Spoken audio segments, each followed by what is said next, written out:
23 at the end of the day. NASDAQ up 108. All is green. Let's check in with John Maxon over at Beacon Capital Management to find out what's driving all that.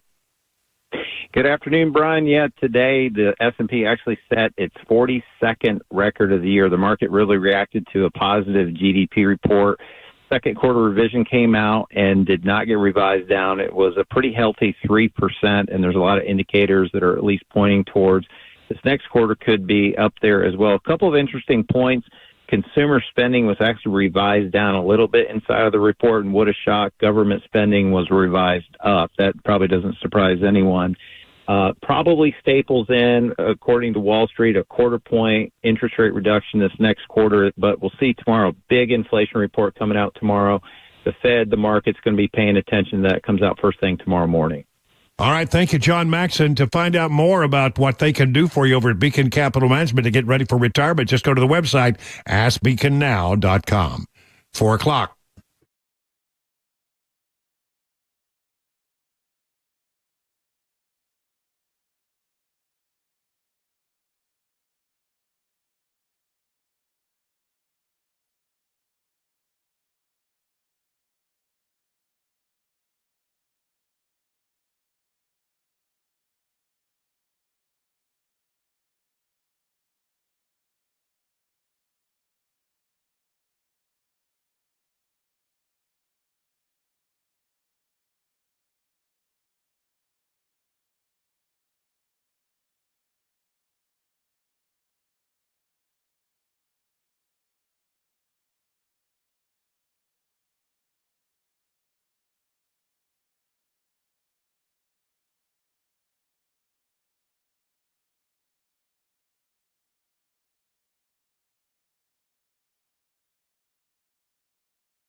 I'm Ken Weaver with your top stories. Got the full forecast and traffic in 5 minutes. And right now, Hurricane Helene is moving up Florida's Gulf Coast and expected to make landfall tonight as a major storm in the state's Big Bend region. In Tampa, Emmanuel Rosado and his family have chosen to try to ride it out for now. We've got plenty of water, canned food. Of course, we filled up our vehicles.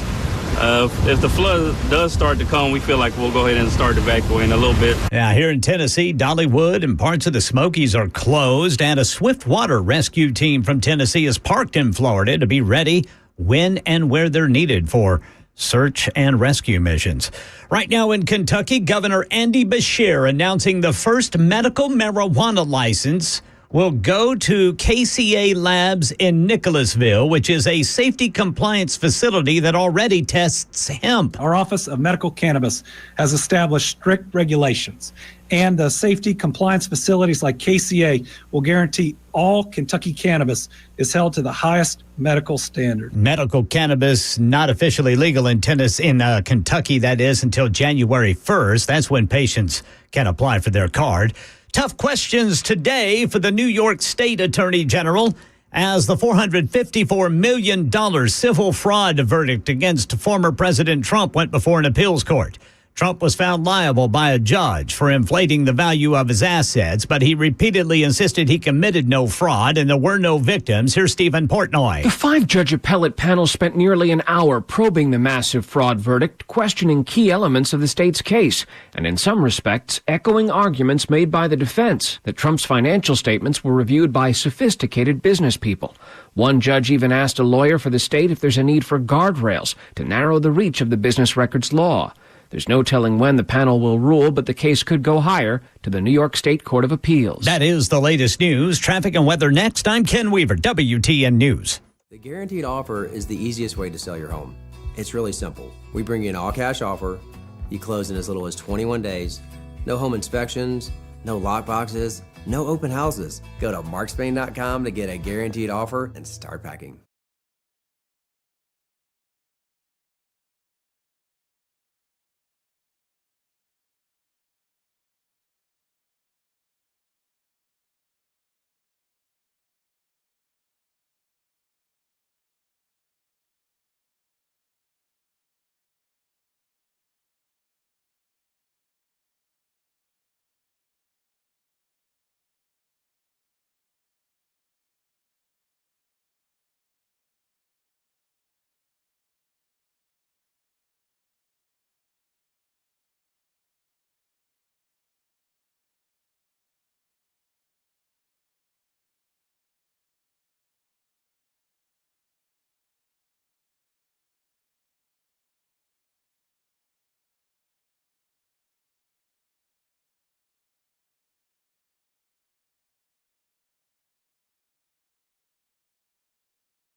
Why in the world would you let former President Trump go out onto that platform if you weren't sure it was secure? That is part of a big hearing that happened today up on Capitol Hill as members of the House were asking not the Secret Service, but the local police officers who were there that day what they saw. And what we have is new information and very revealing stuff with regard to that day in Butler, Pennsylvania, where a bullet came within an inch of killing the former president.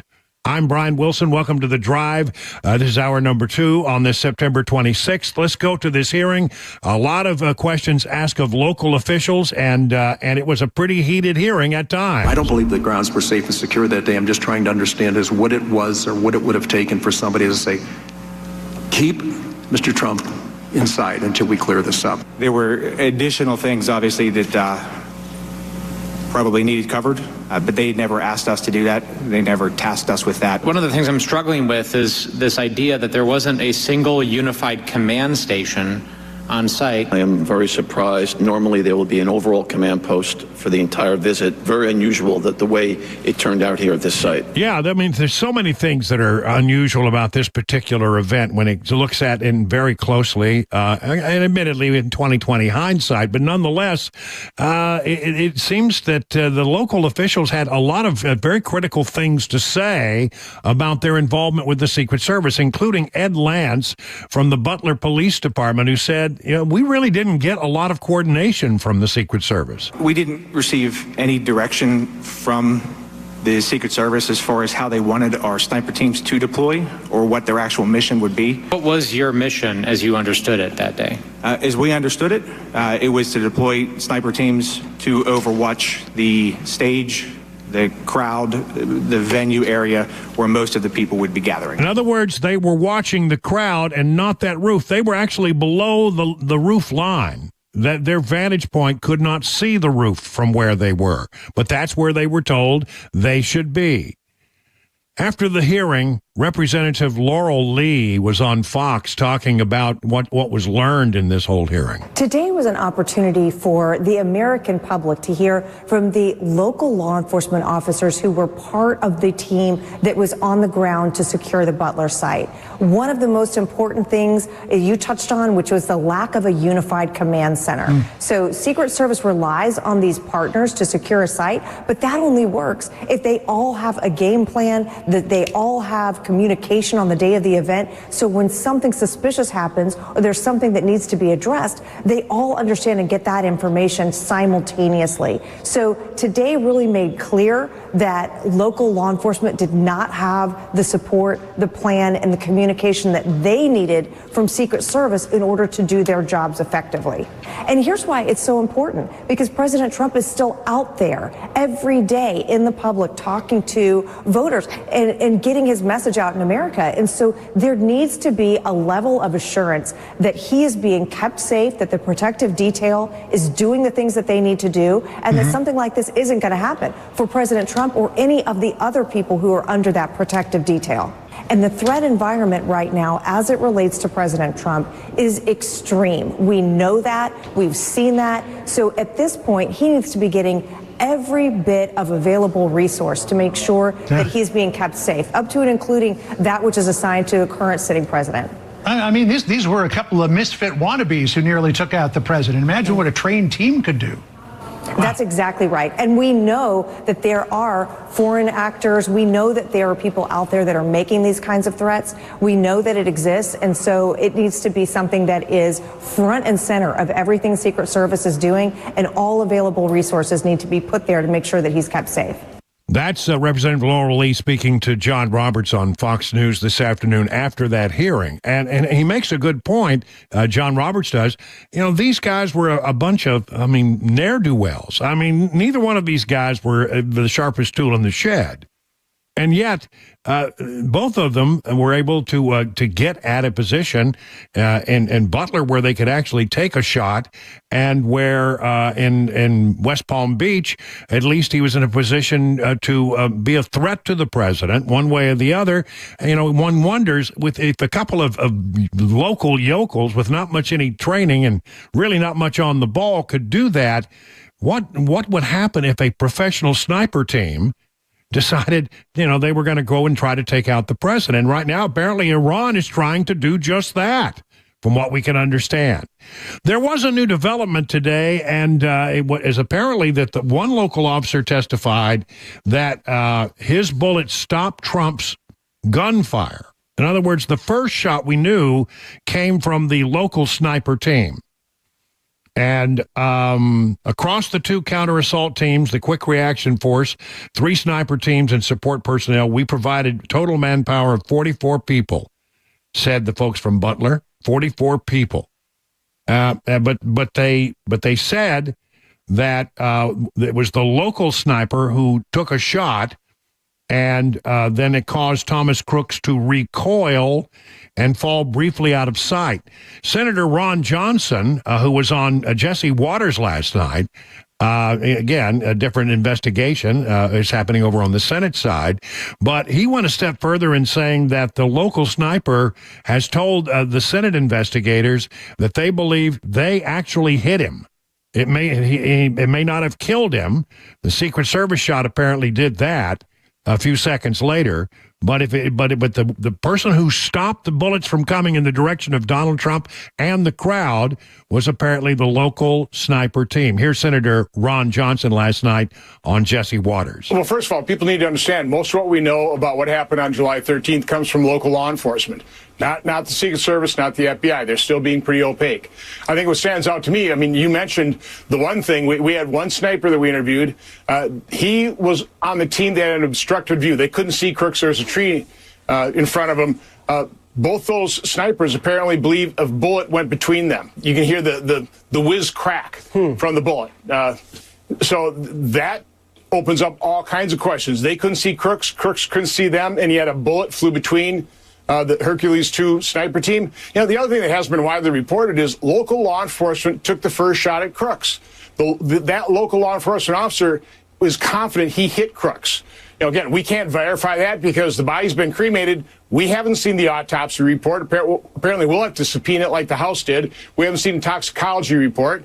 We don't have crime scene photos. We haven't received one of the FBI's transcripts from their over 1,000 interviews. We've been given 12 people to interview, and quite honestly, the only reason we've got some pretty decent interviews out of that is my staff talking to local law enforcement the week after the assassination attempt got the names of Secret Service agents on the ground, or else we'd be floundering and the Secret Service wouldn't be providing us people that provide us any kind of information whatsoever. So again, from my standpoint, this continues to be a slow walking of information to us. We don't know anything about Crooks. We don't know the encrypted accounts of social media, and yet the FBI releases the manifesto from the other assassin. And by the way, we don't have the CIA or the FBI or the CBP files on that guy either. So again, our federal law enforcement is being completely opaque. God bless the local law enforcement officers, first of all, for taking the shot that stop Crooks from shooting. We honestly don't know whether he got hit or not because we don't have an autopsy report. But the feds, again, are slow walking. They're not being transparent. They're going to have to be subpoenaed. Wow. So the locals took the shot.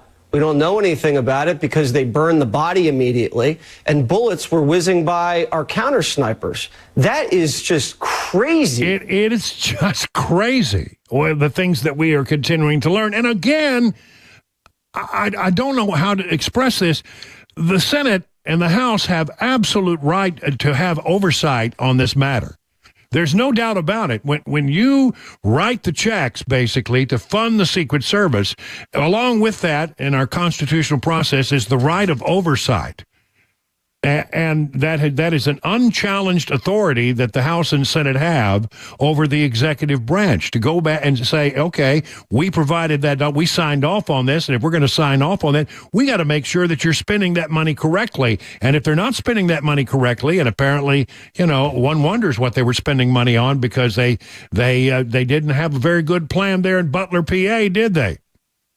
Well, anyway, you got people who have the right to ask questions and basically being stonewalled by the Department of Homeland Security and the Secret Service. It's maddening. They have an obligation to come forward and explain this. And by the way, this isn't a partisan investigation. In a rare moment on Capitol Hill, both Democrats and Republicans are working together to try to get these answers. There's nobody trying to get a political advantage one over the other. They really just want to get the answers because they want our elected officials, the president, the vice president, all of the people that the Secret Service covers on the campaign trail, family members. They want those folks to be safe. And right now, remember, FBI says the threat matrix is blinking, not yellow, but red. And we know that there's a credible threat out there, and apparently the threat comes from Iran. From the Daily Wire, Secret Service was warned of a credible threat in the days leading up to the attempted assassination of former President Donald Trump at that rally in Butler, Pennsylvania, but failed to act accordingly, according to a damning bipartisan Senate report released yesterday. The Senate Committee on Homeland Security and Governmental Affairs released an interim report on the attack that detailed numerous failures by the Secret Service to secure the site and respond to threats. The committee finds that the U.S. Secret Service failures in planning, communication, security, and allocation of resources for the Butler rally were a foreseeable, preventable, and directly related to the events resulting in the assassination attempt that day. We wouldn't know near as much about what happened on that day if it weren't for the local people. And we know that it was the local police department who interrupted crooks on that roof when they were the first to get to him and noticed that he had a gun. We know now, apparently, that the local sniper took a shot, believes he hit him, stopped the bullets from coming, followed by a second shot by the Secret Service sniper team that neutralized and likely killed the subject with a direct hit to the head. But we wouldn't know much at all about what is going on if it weren't for the local people who are sharing their information. And this stonewalling, this foot dragging has got to stop. It's got to stop. 20 minutes past the hour.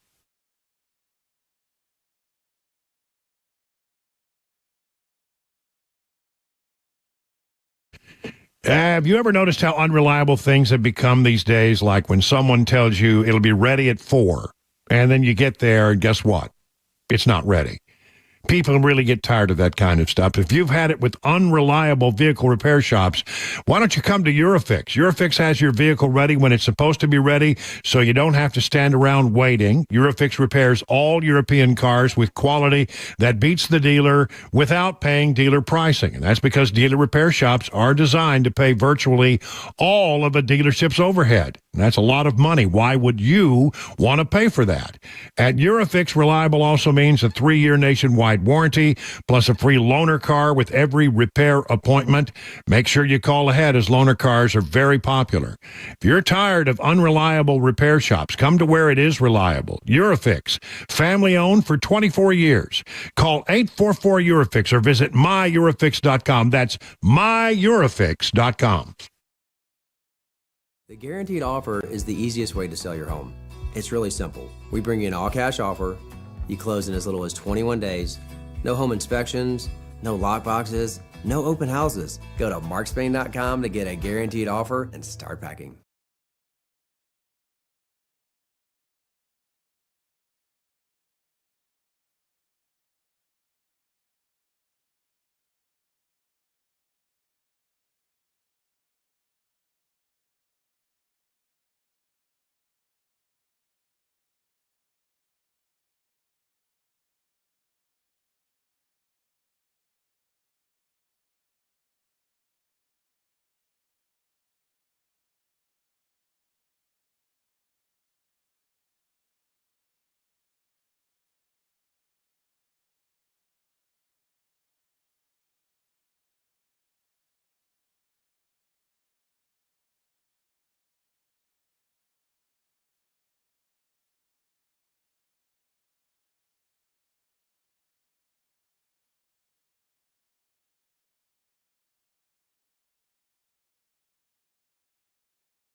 Hear from folks who are ready to ride out Hurricane Helene. Hear the reaction after a Walmart security guard gets pistol whipped here in Nashville. Details at 4:30 on Super Talk 99.7 WTN. That's Ken Weaver in the newsroom, and over there in the control room, pushing all the blinky buttons so ably as he always does, is Chris Weber. Together we make up the Drive, and also we make up the Three Amigos, which has become a smash hit once again. A smash hit. It was a smash hit before on the mornings, and it's now a smash hit again. I was out meeting some people earlier this week, and meeting and greeting and shaking hands and taking selfies and all that kind of stuff. And I heard several people come up and talk about, man, I really love hearing the Three Amigos again. Folks know where the real star power comes from. The original, you, Brian, we just tolerate, but we really look forward to it when we hear more of Ken and Chris. That's the way it went. Yeah, buddy. And don't you forget. And well, listen, you remind me every day. How could I? No, I'm telling you, people really do love having the Three Amigos. We'll do that again at 5:35 today. It's appointment radio. It's must-listen radio. Remember when they had must-see TV? Mm-hmm. Well, we got must-listen radio, 5:35 every day.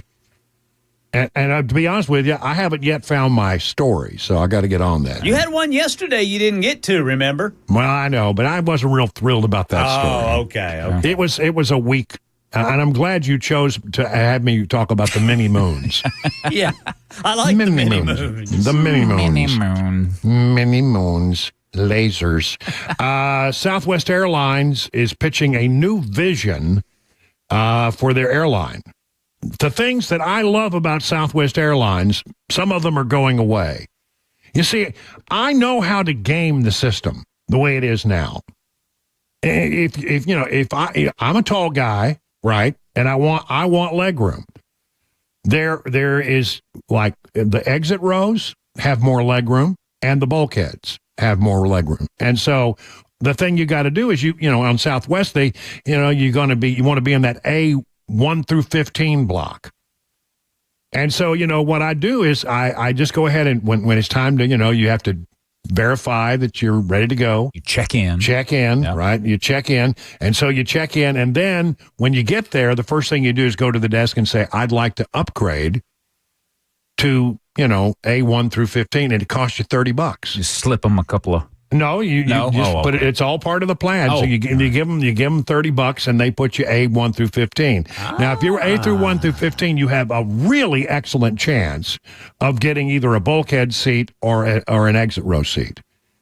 And I don't mind paying the extra $30, but now it's going to be assigned seating. Oh, Joe. So, if you get a cheap seat on Southwest Airlines, the way it's going to work is they'll just assign you a seat.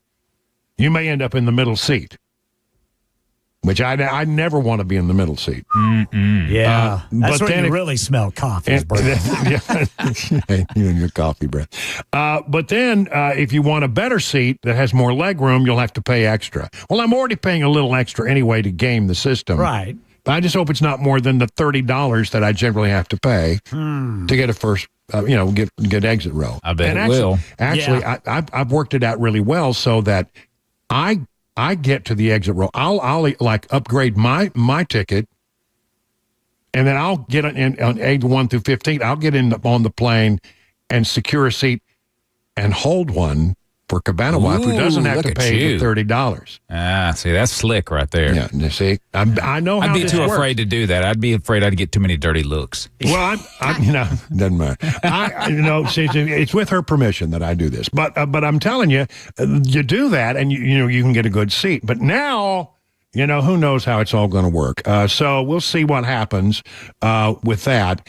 They're changing. That's the first time that they have changed the way they put people on planes in 50 years. I think they're just now 50 years old.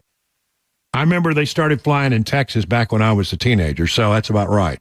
And so they're changing it for the first time. In the early days, they just gave you a piece of plastic that had a number on it. And a little square piece of plastic that had a number on it, and you just gave it to they gave it to you at the door, and then you gave it to the flight attendant when you got on the plane, and then you just picked your seat, whatever you wanted to do. Interesting. Yeah, I remember that. That's back when the flight attendants dressed like Hooters girls. Yeah, baby. Yeah, those were the days. Anyway, and you didn't even have to pay extra for it. No, it was great. I mean, that went away somewhere along the line. I have no idea. The good news, if you like to fly Southwest Airlines, and as you can tell, I fly them a lot, is that they're still holding on to this free bags, 2 bags free. You know, you can check 2 bags if you want. And it doesn't cost, up to 2 bags doesn't cost you anything. Yeah. So it means that when you fly Southwest Airlines, you can have 2 bags checked and 1 bag overhead. Mm-hmm. No extra charge. Yeah, I'm glad they're keeping that. So if you're 2 people, you can have 4 bags checked and 2 overheads. I mean, you know, you can practically move your small apartment. On the airline. They say this will bring around $4 billion. Why are they doing all this? Well, because there's somebody out there hassling them, trying to take over and take over the board and take over control of Southwest Airlines. So they're trying to answer those concerns. I got carried away talking about that, and I've gone too long. It's time for the news now on Super Talk 99.7.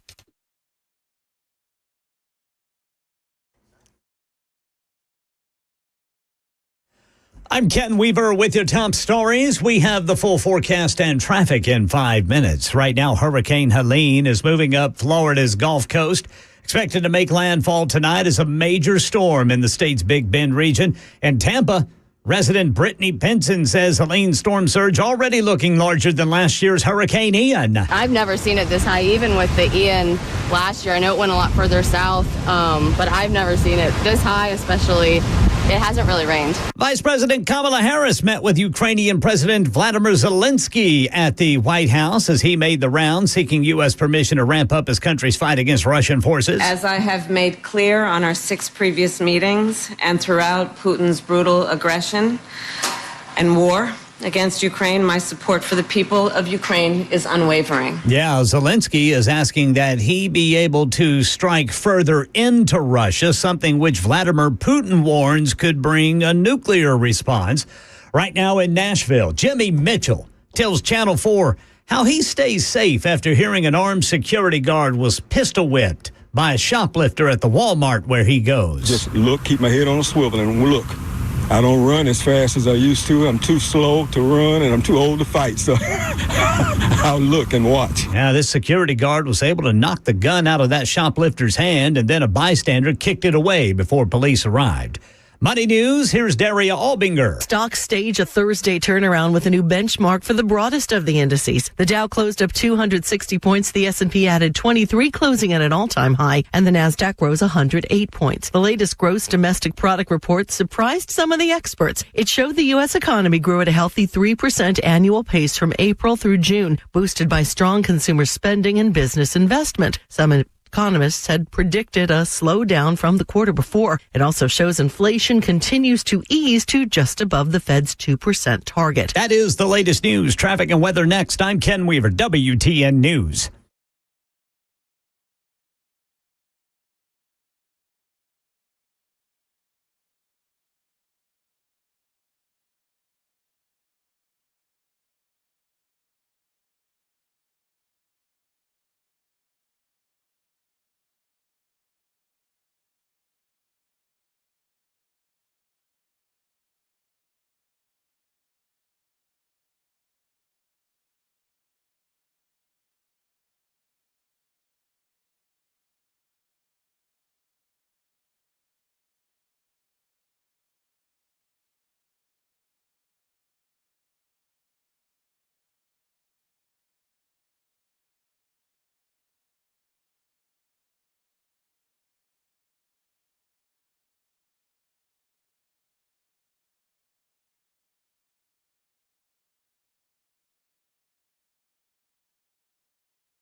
Wow. 3 to 4 inches of rain. Well, listen, I want to tell you a little bit about D.T. McCall's and Sons. Been around in Middle Tennessee for more than 100 years. They started with just one location, and now they have grown to 5 different locations, one no doubt near you. And listen, there's a lot of things to like about D.T. McCall. What I like is going there and just looking around. Sometimes, you say, well, I don't know what it is that I want, but I'll know it when I see it, right? You ever have that? I mean, that's the way it was for Cabana Wife and I when we were looking for a couch. So we went to D.T. McCall's, and literally, within about a half a minute, we found exactly what we liked. That's because they have a great selection of furniture, appliances, whatever it is you need. You need a mower, Cub Cadet mowers. I'm telling you, I have one. It's good stuff. Whatever you need, you're going to find it at DT McCall's. They're not going to charge you extra for delivery, setup, or haul away. They're not going to play that game that the big box stores play.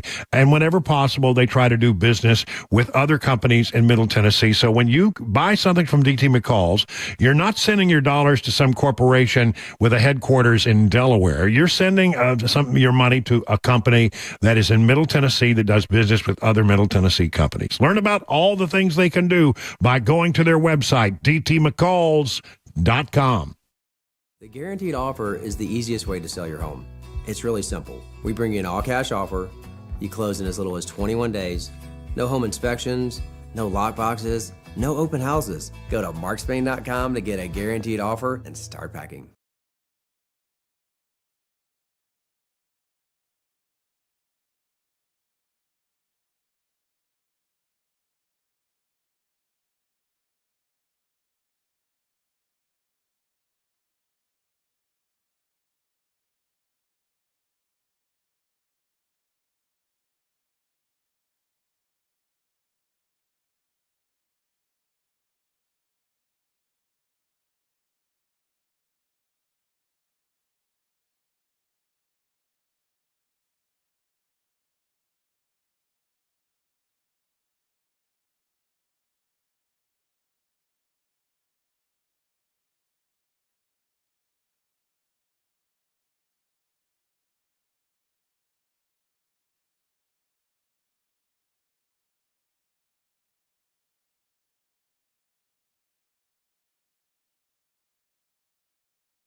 40 minutes now past the hour. You know, I got so excited talking about Southwest Airlines. I got a little carried away. I don't know why. It went longer than I was supposed to. I forgot to squeeze this in.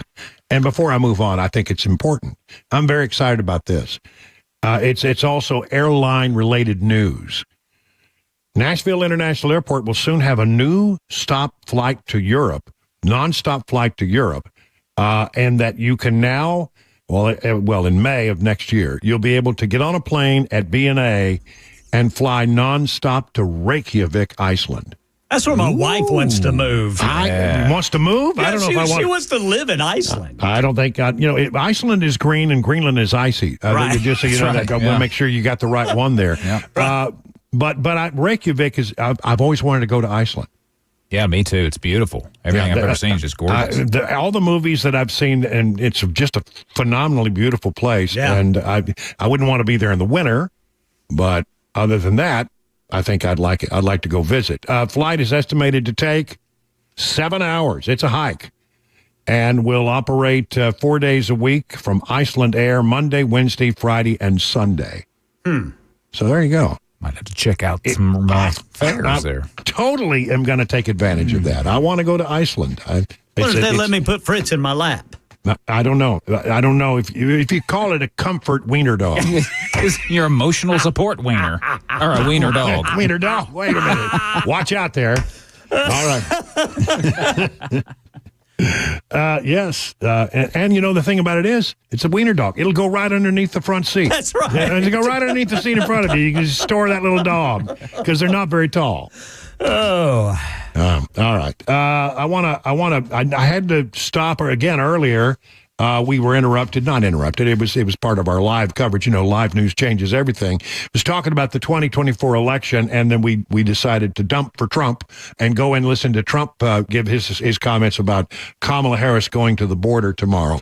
We'll have plenty to say on that tomorrow. Why in the world is she going to the border?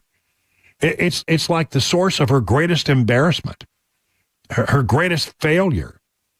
I don't understand the logic of it, but I'm happy for her to go. It'd be. I hope she spends more than 5 minutes at the border this time. Hope she takes some questions. Yeah. Wouldn't that be something? Yeah, that would be really great. But I want to hit a couple of other stories that I didn't have time to go through. I was talking when we went to President Trump about this Gallup tracking poll, which monitors a lot of different things. They don't really ask questions so much about, how you going to vote, who you going to vote for, but they ask questions that are really have over the history of the Gallup polling organization. You know, they've been polling forever. That really give them a pretty good idea of how people are going to vote. And they say that in 9 out of the 10 issues that they ask voters about, Republicans have a lead in 9 of them. 9 out of 10. So that's pretty good. But they also found something interesting. The Gallup tracker monitors party identification in the run-up to each presidential election. For the third quarter of 24, Republicans account for 48% of all voters. Democrats amass around 45% of the electorate. That's the lowest figure for Democrats under Gallup's polling since 1992. And what it says is and what's really rare is for Republicans to outnumber Democrats. That almost never, I know from years and years of doing this, that's a really unusual thing.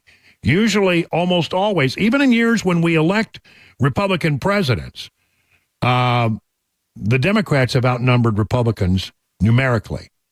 When you ask that question, you're a Democrat, you're a Republican.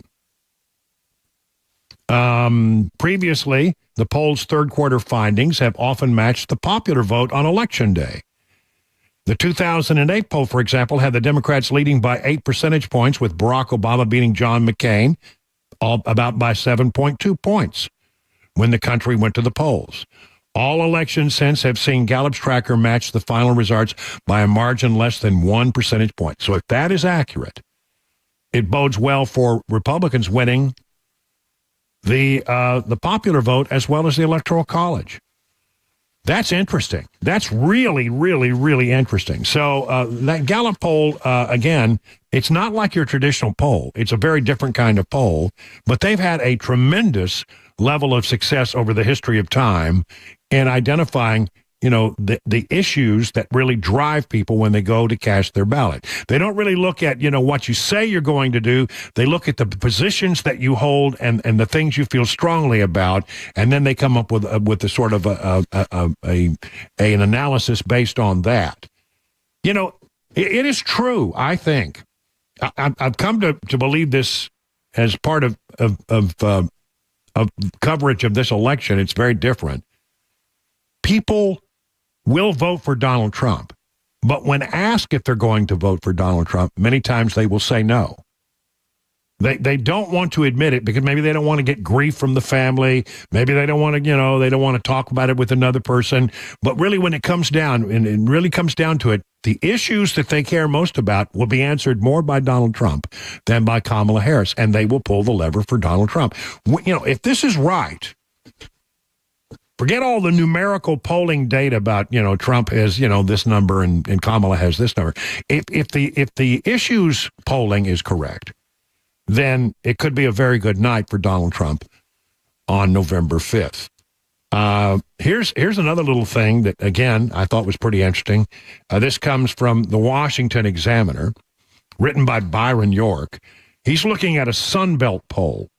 This is in Sunbelt states. It's good news for Trump, who needs victories in the Sun Belt to give him the chance to move on to victory in the Rust Belt, Pennsylvania, Michigan, or Wisconsin. That would win a second term to the White House. But beyond the horse race number, the poll included 2 questions that yielded revealing results. Again, we're not getting into the horse race. We're getting into where people are on the issues. The questions were, do you think Donald Trump's policies have helped people like you or hurt people like you or haven't made much of a difference either way? The other question, do you think Kamala Harris's policies would help people like you, hurt people like you, or wouldn't make much of a difference either way? In Arizona, 46% of the survey said Trump policies have helped them. 34% said his policies have hurt them. Now, the difference between those two numbers is a 12-point positive margin for Trump. In Georgia, it was 43% said it helped, 30% said it hurt. That's a 13-point positive margin. In North Carolina, it was 46% helped to 37%. That's a 9-point positive margin. So in those states, Arizona, Georgia, North Carolina, Trump got good marks from people saying, yeah, his policies have helped me. And then, that's good. You got to love that. Then let's see what happened with Harris when those questions were asked. Harris's numbers were not so good. In Arizona, 36% said Harris's policies would help them. 43% said her policies would hurt them. That's a 7-point negative margin. In Georgia, it was -4. In North Carolina, it was -4. So while Trump on that issue, which is said to be the most important issue for most voters, is, their pocketbooks, how it would impact their pocketbooks, they believe Trump's policies will help them more than Harris's policies will. That's pretty interesting. So the practical meaning Byron York says of the poll is, were the Trump years better for you or were the Biden-Harris years better for you? It's one of the many questions Harris herself does not want to address. But if the new survey is correct, voters in some swing states have already made up their minds. I think that's incredibly important. And here's another one of these stories. I think I've had one almost every day for a while now. About states that have cleaned up their voter registration rolls, right?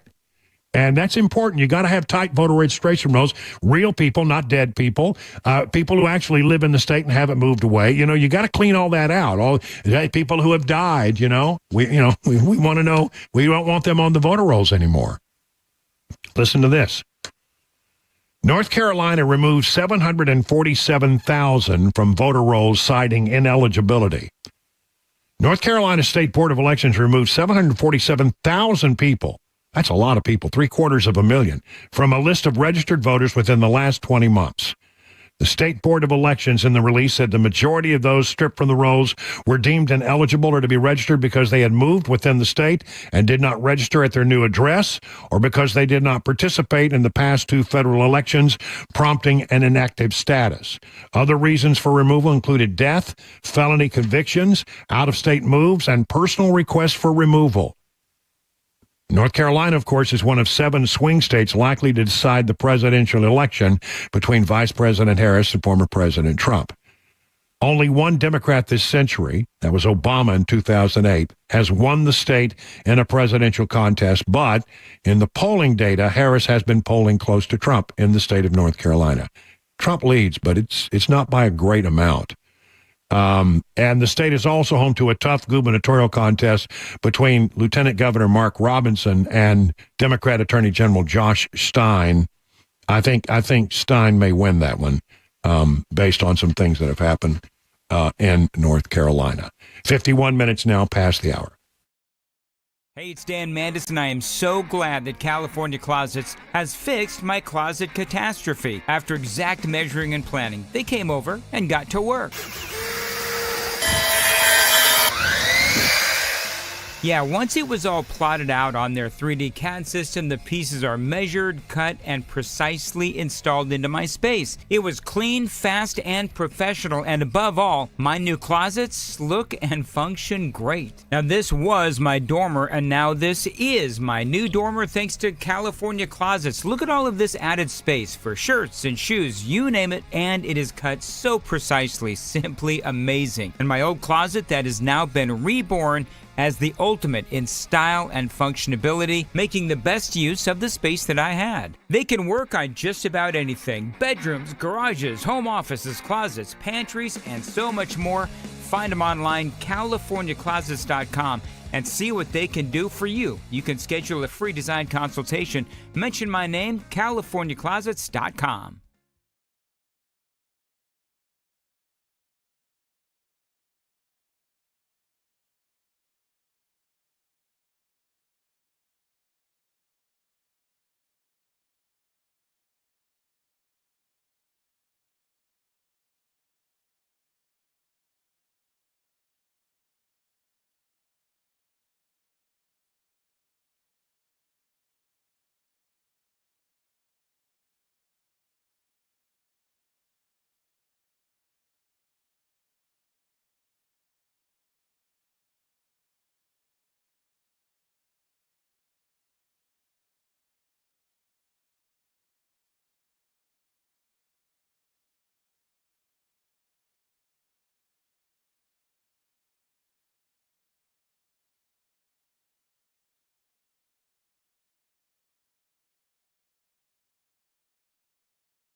5 o'clock on the dot. I'm Ken Weaver with your top stories. We are tracking what the remnants of Hurricane Helene will mean for Middle Tennessee during the full forecast and a traffic update in 5 minutes. Helene is now a major Cat 3 storm. The Florida Panhandle expecting a direct hit tonight. FEMA Administrator Deanne Criswell at today's White House briefing. We have been preparing for this storm for a number of days, and we began moving resources into Florida on Monday. Yeah, that includes a swiftwater rescue team from Tennessee. Now, Citrus County Sheriff Mike Prendergast called this event historic. We've already had gusts here in Citrus County in excess of 40 miles an hour. And right now I'm standing on a little dock here at Beach Pier, and a couple of times it's almost blown me off of this little dock. Apologize for the audio quality there, but he says he's never seen anything like it, and it hasn't even made landfall yet. Parts of Florida still recovering after Tropical Storm Debbie knocked out electricity for thousands in August. And right now in Kentucky, Governor Andy Beshear announcing the first medical marijuana license will go to KCA Labs in Nicholasville, which is a safety compliance facility that already tests hemp. When we launched the program, our mission was to ensure that Kentuckians suffering from cancer, multiple sclerosis, veterans suffering from PTSD, and so many others had access to safe and affordable medical cannabis. Today, we're taking another big step towards it. He says licenses for other cultivators and processors will be issued on October 28th by lottery, dispensaries in November. Then patients can apply for their medical marijuana cards starting on January 1st in Kentucky. Former President Trump holding a news conference at Trump Tower this afternoon says Ukraine President Volodymyr Zelensky requested a meeting. Trump says they have one scheduled tomorrow morning. Trump said he wants to save lives in Ukraine. He wants to make a peace deal between Ukraine and Russia. I hate to see the carnage. If I were president, it never would have happened.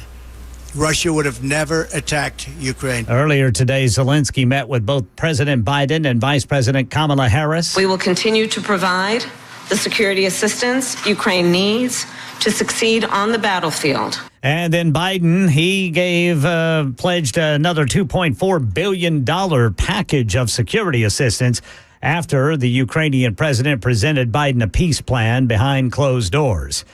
And entertainment news, a familiar face in morning TV news is leaving. We get more from Jason Nathanson. I have some news. Hoda Kotb breaking news about herself. The Today Show anchor leaving the network morning newscast, revealing on Thursday. I realized that it was time for me to turn the page at 60 and to try something new. She says as a late-in-life mom, she wants to spend more time with her daughters, who are 7 and 5. I feel like we only have a finite amount of time. Kotb and Savannah Guthrie have co-anchored Today for more than 5 years. Kotb will leave sometime early next year. That's the latest news, traffic, and weather next. I'm Ken Weaver, WTN News.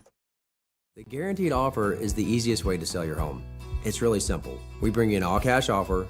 You close in as little as 21 days. No home inspections, no lock boxes, no open houses. Go to markspain.com to get a guaranteed offer and start packing.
Hey, good afternoon, everybody. 6 minutes past the hour of 5 o'clock on Super Talk 99.7. Brian Wilson in the chair all the way till 7 o'clock, where we're going to give you news and information. Got a lot of stuff to cover today. So while you're out there driving around, getting ready to go home, have family with the den, just settle back and let me give you the latest on what's going on in the world around you. Did you say have family with the den? Did I say that? I may have. Have family with the den. Which family's more important than the food you're eating. So that's why I put them first. Okay. Have dinner with the fam. Yeah. Family with the den. I can't believe I said that. Let's start out by talking about 2024, if we could, because I got to tell you, the 2024 situation is really, it's just bizarre. I'm feeling... Honestly, in the last few days, there have been a series of stories that I've looked at and some data that's come across my desk, and I'm beginning to feel a bit more optimistic about where this presidential race is going on. I'm pretty optimistic about where we are with chances of taking back the Senate. That seems like it's on a pretty good path. I'm not at all clear what's going to happen in the House of Representatives. It could go either way, and I don't know. But one way or the other, I'm beginning to feel a little bit more optimistic. And part of it has to do with the fact that I'm looking at Kamala Harris, and she's vapid. That's the best word to describe her. She's vapid. There's nothing there. She's fluff. She's cotton candy. She's vaporous. She's nothing but sweet platitudes of nothingness.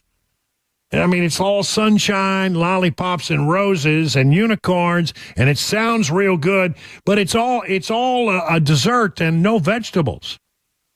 I mean, there's nothing there.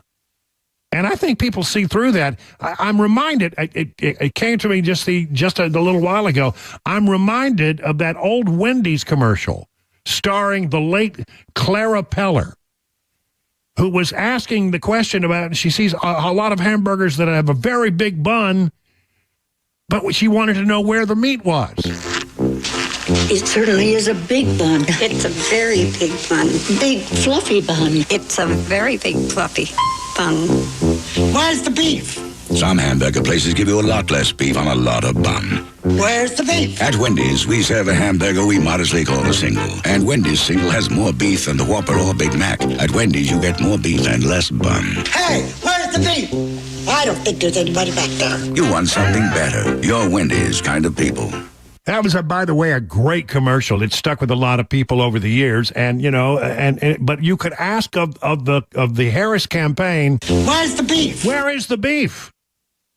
I mean, come on, where is it? So she did this big sit-down interview, right? She sits down with Stephanie Ruhle of MSNBC. Ooh, that's going to be a tough, hard-hitting interview, right? And she starts talking about all of her economic policies.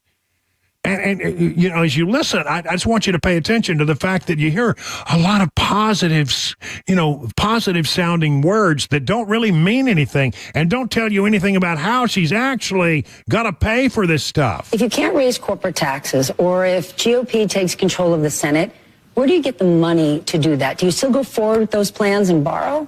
Well, but we're going to have to raise. She just can't imagine. But. I'll be president and I'll just say it and it'll happen. No, it won't.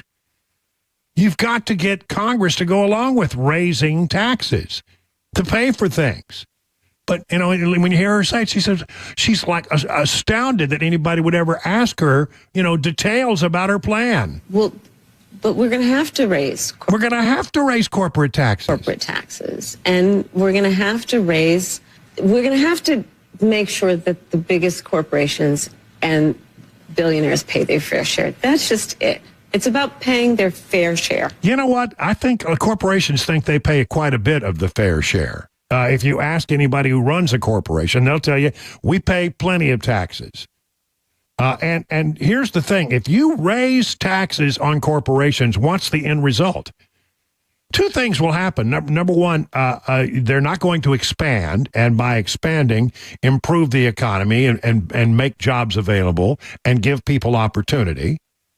Or they're going to leave the country entirely and give all the opportunity to people in China. I mean, that's what's going to happen. So, she doesn't ever want to think about that there's another side. Well, she just goes in. I mean, I can't believe this, that you're even asking me. Well, but we're going to have to raise corporate taxes, and we're going to have to make sure that the biggest corporations and billionaires pay their fair share. That's just it. It's about paying their fair share. But everyone should pay their fair share, and it is not right that the teachers and the firefighters that I meet every day across our country are paying a higher tax. But how do you find that line to make sure... By the way, not a higher tax rate, perhaps. But the people who work at those corporations have to pay, taxes as well. Anyway. Corporations are paying their fair share, but they're not leaving our country.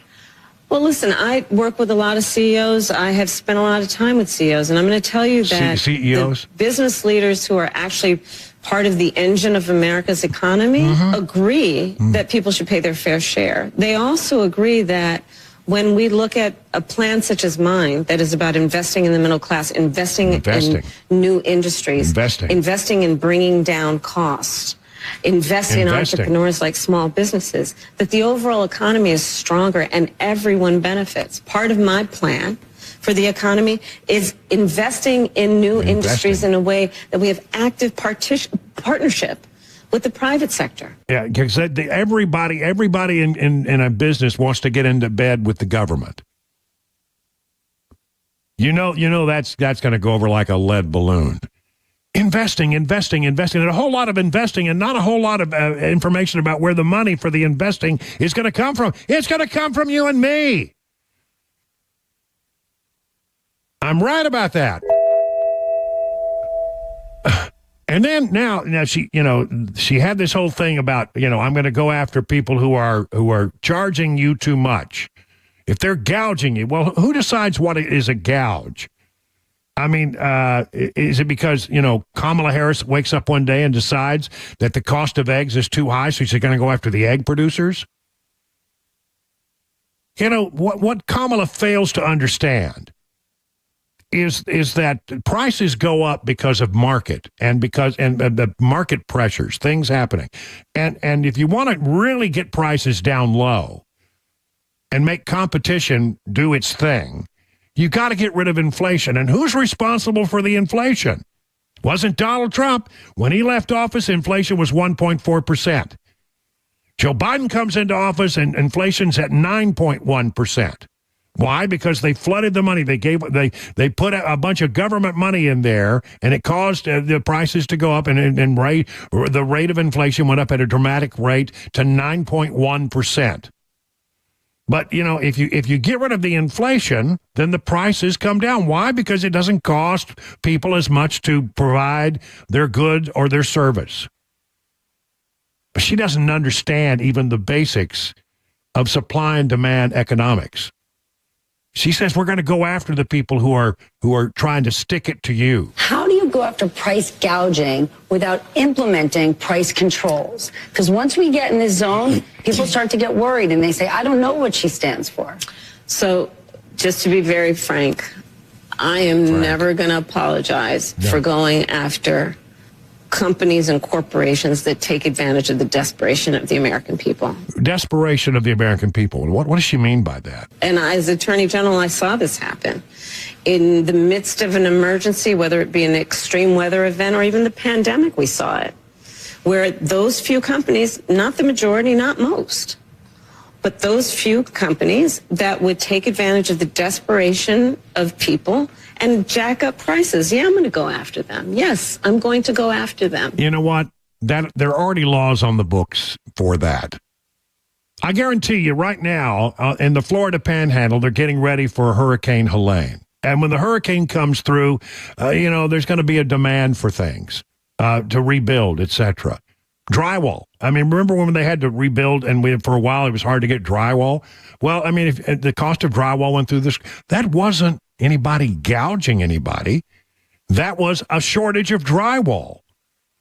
There'll be a demand for lumber. There'll be a demand for, generators, because people are going to be without electricity for weeks, if not months. And all those things, they will cost more if they are in demand. Supply and demand. It's not gouging. But I have a feeling that the Democrats are going to decide, well, I think that that's too much to pay for X, Y, or Z. So I'm going to go after those people. There's already laws to go after gouging, what she was talking about after a disaster or in some kind of national emergency like a pandemic. They already have the laws they need for that. So, that's just gobbledygook that means nothing. There's a whole lot of gobbledygook that means nothing with her. Well, if you are hardworking, if you have the dreams and the ambitions and the aspirations of what I believe you do, you're in my plan. I have to tell you, I really love and am so energized by what I know to be the spirit and character of the American people. We have ambition. We have aspirations. We have dreams. We can see what's possible. We have an incredible work ethic.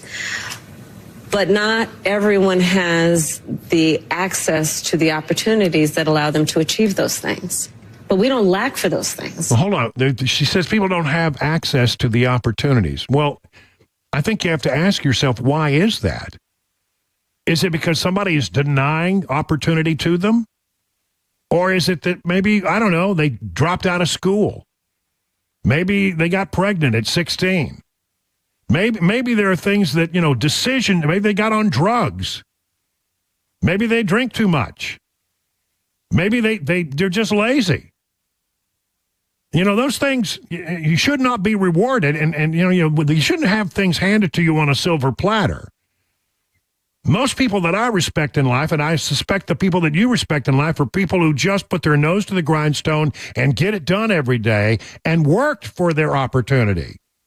Instead of, well, some people don't have access. Well, it's not a matter of access, it's a matter of working for the opportunity. I guarantee you in America, if you show up every day, you show some initiative, you work hard, you do what is asked of you, you're going to succeed. That's just the way it works. Because I'm telling you right now, if you do those things in a work environment, you will be rewarded for them. She talks about, well, it should be handed to everybody on a silver platter, whether they earned it or not. Again, it's all just a bunch of cotton candy. It's thin. It's you can see through it. It's transparent. And again, people are asking, where's the beef? Where's the beef?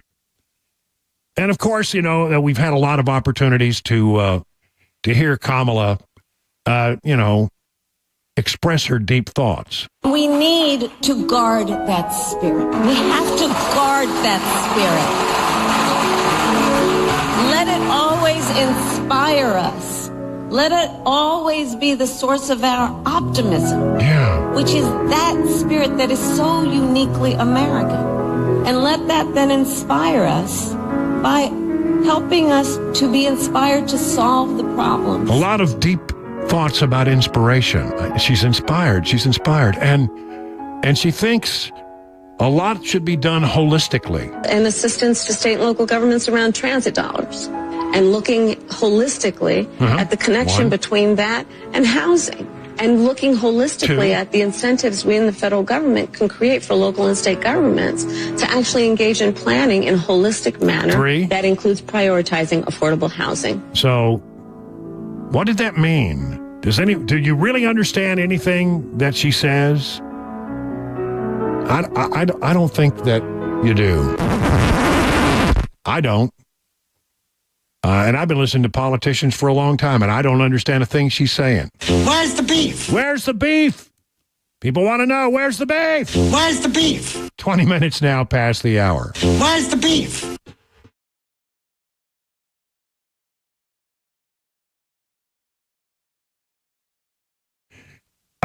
Been listening to me for a while. You know who I trust with my back pain, the Wellness Institute of Nashville. So if you're having back or knee pain, give them a call today at 615-246-5009 to get the help you need. Now, there was going to be a big concert that the Wellness Institute of Nashville was sponsoring in Mount Juliet. It was supposed to be tomorrow at 6:30, but, we got a hurricane bearing down upon us. So it's going to be a rained-out event. They have rescheduled for October 11th.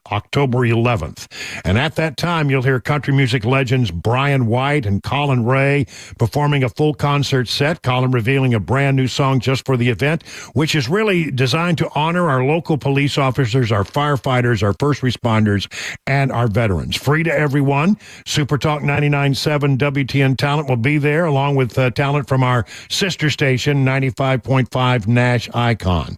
So, again, the new date, 6:30 p.m. on October 11th. Bring your lawn chairs, blankets, and get ready to party at the biggest community event Mount Juliet has hosted. The Love Our City concert, sponsored by Dr. Mitchell and Dr. Ashley at the Wellness Institute of Nashville. Hey, it's Dan Mandis, and I am so glad that California Closets has fixed my closet catastrophe. After exact measuring and planning, they came over and got to work. Yeah, once it was all plotted out on their 3D CAD system, the pieces are measured, cut, and precisely installed into my space. It was clean, fast, and professional, and above all, my new closets look and function great. Now, this was my dormer, and now this is my new dormer thanks to California Closets. Look at all of this added space for shirts and shoes, you name it, and it is cut so precisely, simply amazing. And my old closet that has now been reborn as the ultimate in style and functionability, making the best use of the space that I had. They can work on just about anything: bedrooms, garages, home offices, closets, pantries, and so much more. Find them online, CaliforniaClosets.com, and see what they can do for you. You can schedule a free design consultation. Mention my name, CaliforniaClosets.com.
Hurricane Helene is at a major status, and former President Trump says he has a meeting with Ukraine's president tomorrow. These stories and more 5:30 on Super Talk 99.7 WTN. 25 minutes now past the hour. I want to mention, of course, that you need to be weather aware. Already, the impact of Hurricane Helene is starting to move into Middle Tennessee. I looked at radar a short while ago, and it looks like it's to the south and east of Nashville right now, and it's moving north and west. So it will be rainy, and tomorrow. Here's what it says. A slight chance of thunderstorms in the morning. Some thunderstorms may produce heavy rainfall in the morning. Breezy with highs around the lower 70. North winds around 20 miles per hour, becoming southwest in the afternoon. Gust of up to 40 miles an hour in our area. And a chance of rain is near 100%. Friday night, the same thing. 40-mile-an-hour gusts are possible. Chance of rain near 100%. So the weekend's not going to be a complete washout. They say it will rain again on Saturday, but then at some point on Saturday starts to clear.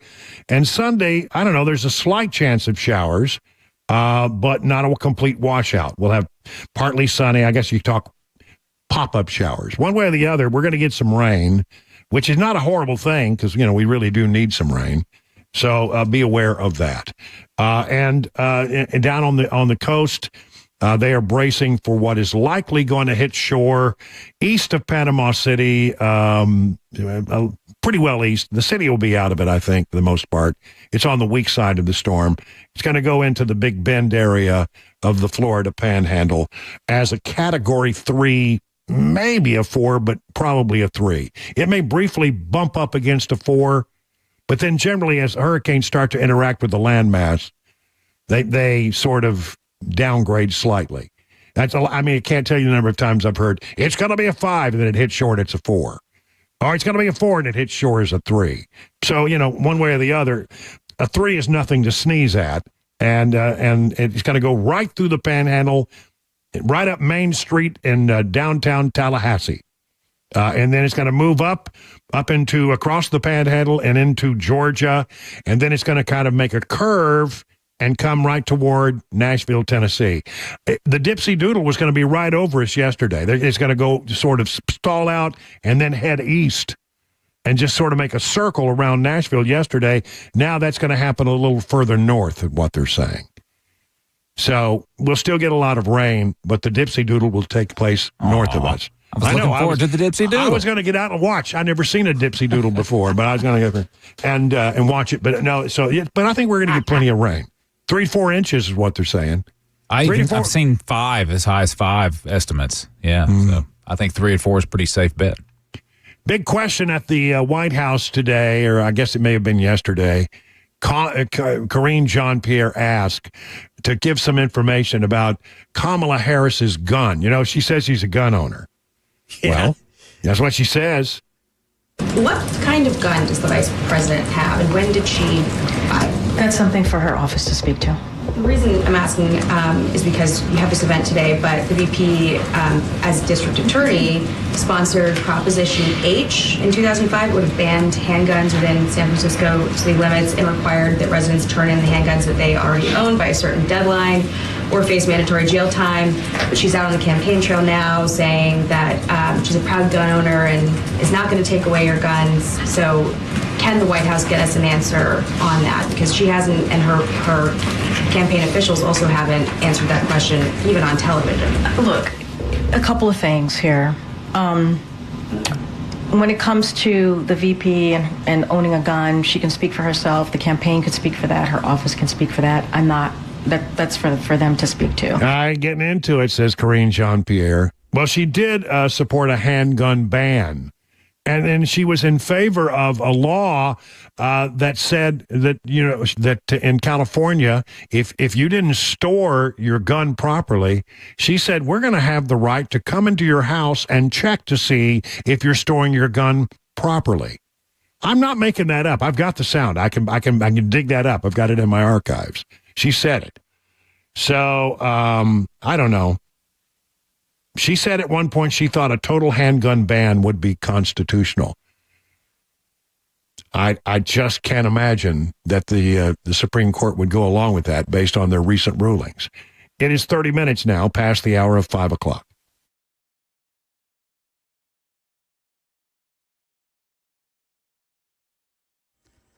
.5:30 on the dot. I'm Ken Weaver with your top stories. We'll tell you about the rain that is coming during the full forecast in 5 minutes. Get you a traffic update, too. Now, the Florida Panhandle expecting a direct hit from Hurricane Helene with a storm surge up to 20 feet tonight. This is FEMA Administrator Deanne Criswell during the White House briefing today. I just want everybody to know that this is going to be a multi-state event with the potential for significant impacts from Florida all the way to Tennessee. And the president wants to make sure that everyone is paying attention to the potential life-threatening impacts that this storm may bring. Yeah, and I just got an alert that Helene is now a Cat 4 storm with winds in excess of 140 miles per hour. By the way, a swiftwater rescue team from Tennessee is in Florida to help with Hurricane Helene search and rescues and recovery. Former President Trump says he has a very important meeting tomorrow morning regarding Ukraine and Russia. As you know, President Zelensky has asked to meet with me, and I will be meeting with him tomorrow morning at around 9:45 in Trump Tower.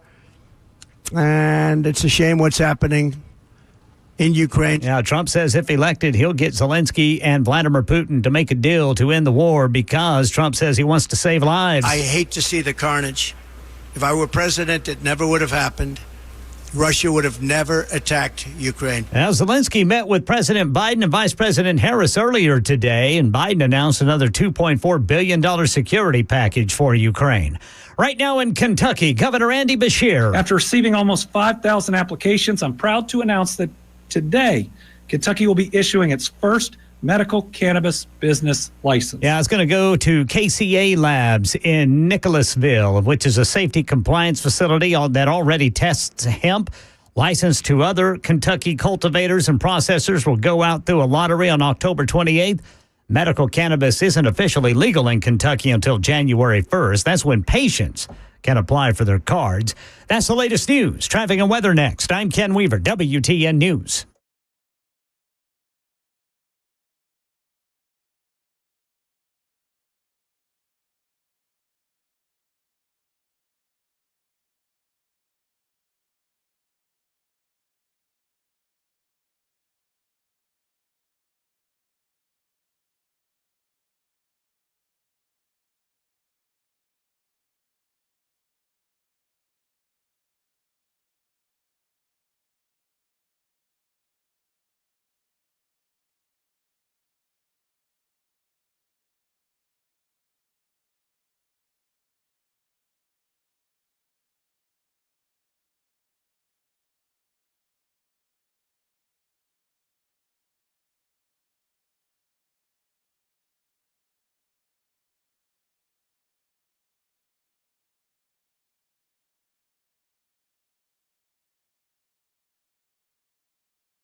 Say, are your retirement assets structured to minimize taxes? Hard to believe, but many hardworking Americans just like you could be overpaying on taxes in retirement because you can be taxed on your IRA, your 401k, and any other tax-deferred retirement accounts. Beacon Capital Management is here to give you peace of mind with the threat of massive tax increases around the corner. Your nest egg could be in trouble unless you take advantage of defensive tax saving strategies now. Defend your hard-earned retirement savings by scheduling a free retirement tax reduction analysis today. No cost, no pressure, no obligation. If you've saved more than $250,000 for retirement, don't wait any longer. Schedule your free retirement tax reduction analysis from Beacon.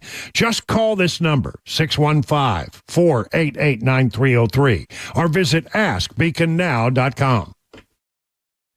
Hey, what's up, guys? This is Matt Murphy for Members Nutrition. I want to tell you about the Members Nutrition difference, and I want to encourage you to go over to the Members Nutrition website. Number one, they believe at Members Nutrition that they can sell vitamins and supplements at a lower cost point, and they're doing it every single day at membersnutrition.com. Number two, they want to make these products right here in the United States of America, not from some overseas company, and they do that every single day. I encourage you to go to membersnutrition.com. You'll get 50% off your purchase price At checkout, you don't have to put in any codes. Just go to membersnutrition.com. Once again, membersnutrition.com.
There it is. Oh, my favorite part of the day.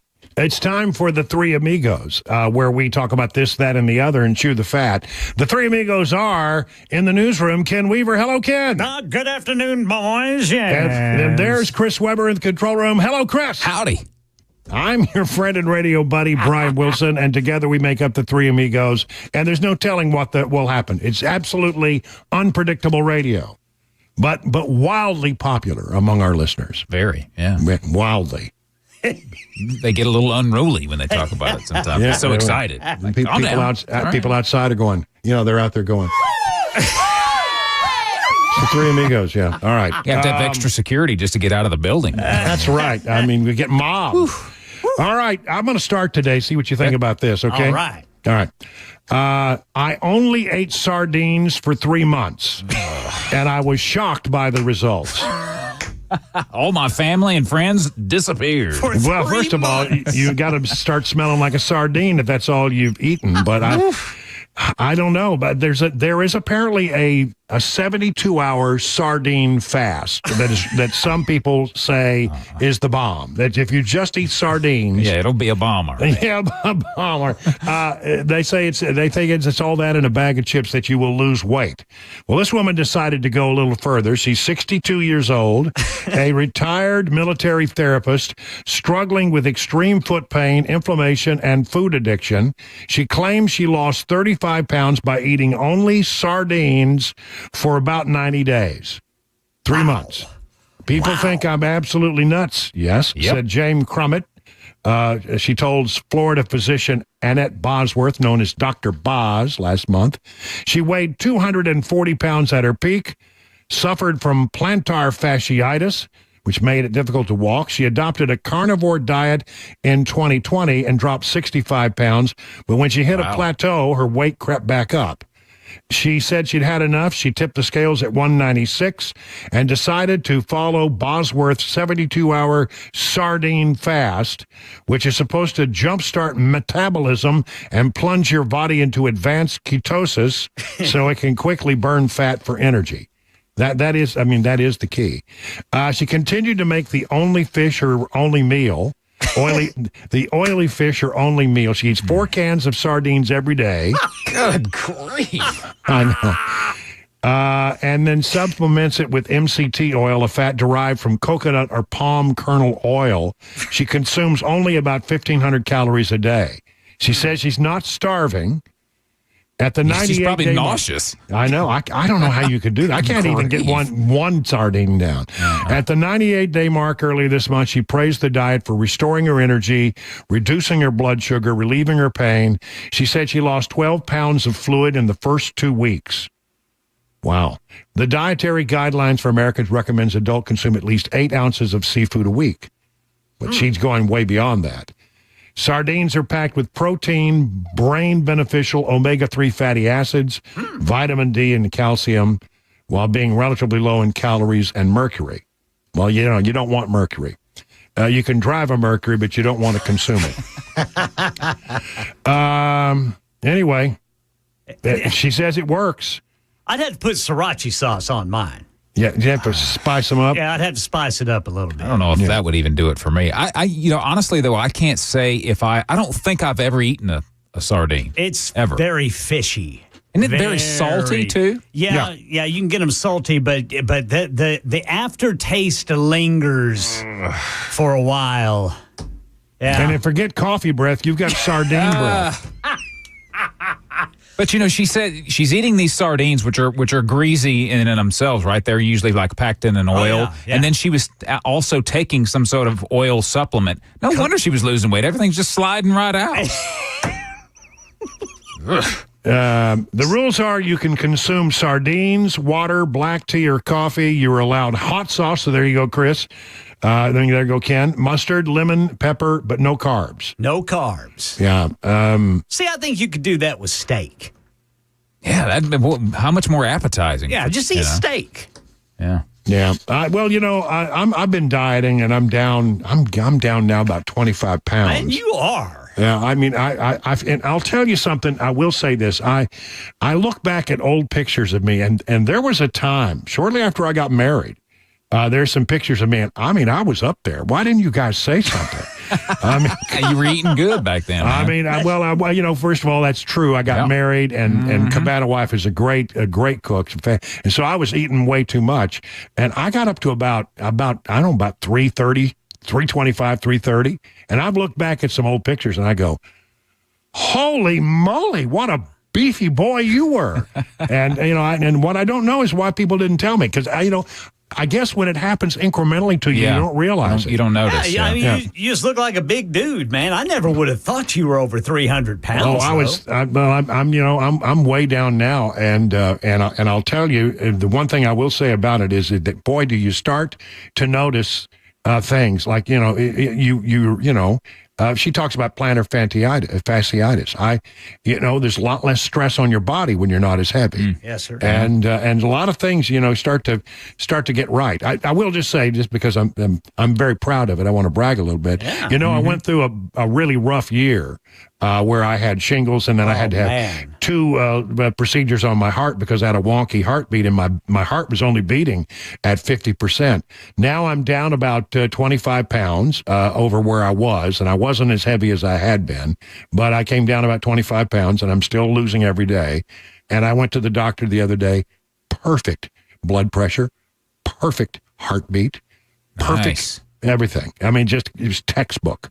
And so that's what you want. That's exactly what you want. Absolutely. And if I hadn't had the shingles, it was the local doc in the box here in Watertown who told me about, your heart doesn't sound right. You ought to go have it looked at. If I hadn't had the shingles, I would have never known that I needed to do something about my heart. Yeah. And, so, small miracles. Sometimes, that shingles was a hell worse than anything I've ever gone through. But there was an upside to it in that because of it, I learned some other stuff. So, I feel very fortunate. I didn't mean to take that much time. That's way to go, Brother Brian. Yeah, sardines. Yes, sir. Who would have thunk it? Hey, see how much, you ought to try it and see how much more weight you can lose. No, I'm not. I can't. I don't think I can choke one down. All right, who's next? Go ahead, Brother Chris. All right, I'll go next. This one's from Savannah, Georgia. A gentleman named Connor Cato got a bit of a lead foot, and he got caught one day doing 90 miles per hour in a 55 mile per hour zone. Obviously, the officer that pulled him over gave him a speeding ticket. And, when you get these speeding tickets, it's not like it's just a piece of paper and it has this amount writ on it. You go, okay, here, I'll go pay this fine. he didn't know how much the ticket was for.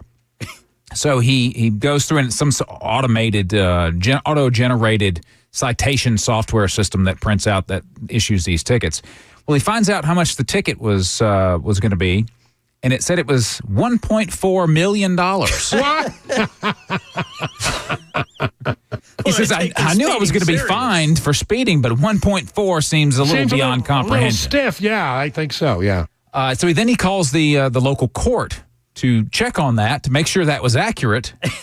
And the court told him that it was not a mistake, and he would either have to pay it or appear in court on December 21st, which was his designated court date. Obviously, he could not believe that this was accurate. $1.4 million for a speeding ticket. Kids, we're not going to have Christmas.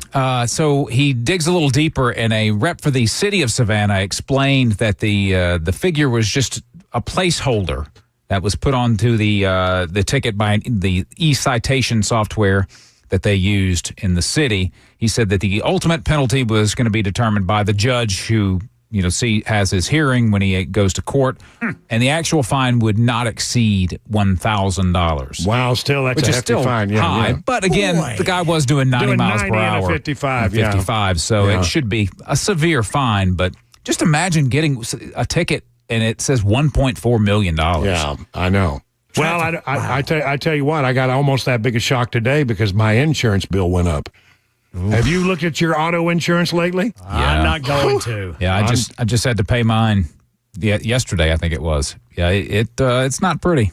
Of course, I have a 17-year-old on my insurance, so that hurts me. That hurts. Yeah. We're making our son pay his own, so he's on his own. Wow. Better earn that He's right. He's going to earn that driving, boy. Yeah. All right. Yes. Now, what do you got there, Ken? Well, I know that our audience loves Saturday Night Live. Oh, yeah. Especially the recent seasons. Yeah. But the reason I bring this up is apparently Saturday Night Live is celebrating its 50th 50 season. years, yeah. Yep.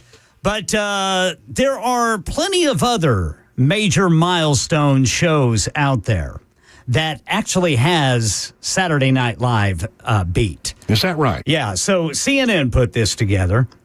Did you know that Meet the Press has been on since 1947? I did know that, yeah. 75 years Meet the Press has been on. The Today Show started in 1952. Dave Carraway. Yep. And The Tonight Show, 1954. But I can't remember the last time I used to watch with my parents, Johnny Carson and those guys, but I haven't watched in a long time. You're not missing much. Yeah, I know. Jeopardy. I didn't know this. I thought Jeopardy was like born in the 80s. No, it was a morning show for a long time. Yeah, 1964. Yeah. Jeopardy, 60 Minutes, 1968. Sesame Street. Now, I do know this, 1969. I watched Sesame Street as a little kid. Monday Night Football started in 1970. My favorite Monday Night Football was whenever it was Dandy Don Meredith. Dandy Don Meredith. They are the camera is focused on a blonde in the stands. And I mean, and he and Frank Gifford and Howard Cosell are just silent. All of a sudden, she starts picking her nose, and Don Meredith goes, "She was almost perfect." That is fantastic. By the way, you're right about the Monday Night Football with Dandy Don and Gifford and Howard Cosell. They were really. I mean, you hated Howard Cosell. Yeah, everybody did. Everybody hated him, but you still listened to him. Oh yes, yeah. They were my favorite. Those three guys were my Dandy favorite. Don. Every once in a while, when the game would sort of be out of gone, everybody knew what the outcome was. He starts singing, "Turn out the lights, the party's over." That's right. Oh, that was good fun. All right, good round, everybody. Yes. So eat sardines and slow down. By the way, on Saturday Night Live, Nate Bargatze is coming back. I think October 8th. Oh, okay. I think that's right, but he's going to be the host again. It was their best show of the season last year. Yeah, he was good. Yeah, he was really good, and he's coming back. They want him back for more. 50 minutes now past the hour.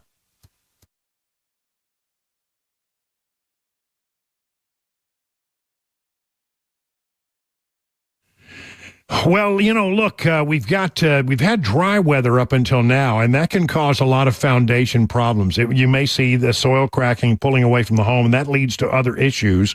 Walk around your house and take a look and see where things are. Now, the other thing, we're going to get the other extreme with maybe 3, 4, or 5 inches of rain here, so that could happen. And then you want to make sure that there's no water in your crawl space, or you don't have any wetness in your basement. If you got any of these issues, there's one place you want to call.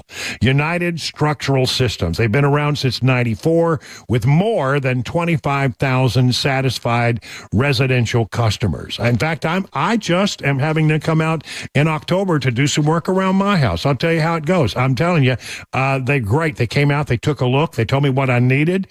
And again, it's always the case. You don't pay a penny until the job is done, and you are completely satisfied. Here's the number, 615-488-7855, and learn more about all the things they can do by going to their website, ussstn.com. Hey, it's Dan Mandis, and I am so glad that California Closets has fixed my closet catastrophe. After exact measuring and planning, they came over and got to work. Yeah, once it was all plotted out on their 3D CAD system, the pieces are measured, cut, and precisely installed into my space. It was clean, fast, and professional, and above all, my new closets look and function great. Now, this was my dormer, and now this is my new dormer thanks to California Closets. Look at all of this added space for shirts and shoes, you name it, and it is cut so precisely, simply amazing. And my old closet that has now been reborn as the ultimate in style and functionability, making the best use of the space that I had. They can work on just about anything: bedrooms, garages, home offices, closets, pantries, and so much more. Find them online, CaliforniaClosets.com, and see what they can do for you. You can schedule a free design consultation. Mention my name, CaliforniaClosets.com.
King and Associates Insurance in Brentwood has been in business for some 25 years as an independent agency, and that is what you want. You say, well, how come, Brian? Tell me more. Well, I will. King Insurance and Associates, because they're an independent agency, they don't have to take the one product that they have, like you do when you go to the internet companies to get your insurance. They don't have to take that one thing, and they can simply look at a bunch of different policies to find the one that best fits your need. And then that's what you want right now, especially with the cost of insurance these days. You want to get the best deal you can, and they can shop around and find you a good deal. The other thing, when you call this number, 615-329-8121, you're not going to reach a phone tree. You're not going to get a recording. You'll actually talk to an honest, living human being. What a concept, huh? And that person will help you. They will actually help you, instead of, bounce you around from place to place to place and you never get your problem solved. Multi-policy discounts are available. 20, 25, 30, 35% savings are possible. Huge savings. So listen, why don't you get your royal review with King & Associates? Log on to tkinginsurance.com. King Insurance & Associates, royal treatment, great rates.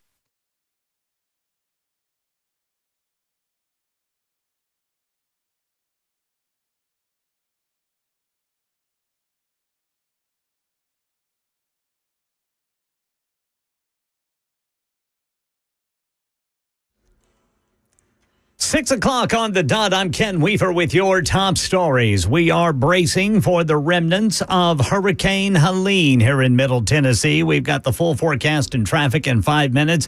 Right now, it is a Cat 4 storm. We're talking winds from 130 to 150 mile per hour sustained.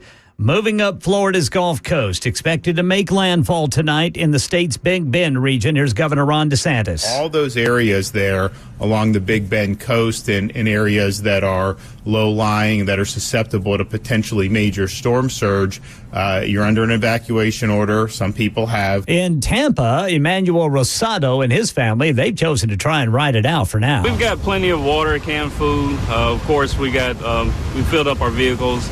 If the flood does start to come, we feel like we'll go ahead and start evacuating a little bit. Now here in Tennessee, Dollywood and parts of the Smokies are closed, and a swiftwater rescue team from Tennessee is parked in Florida.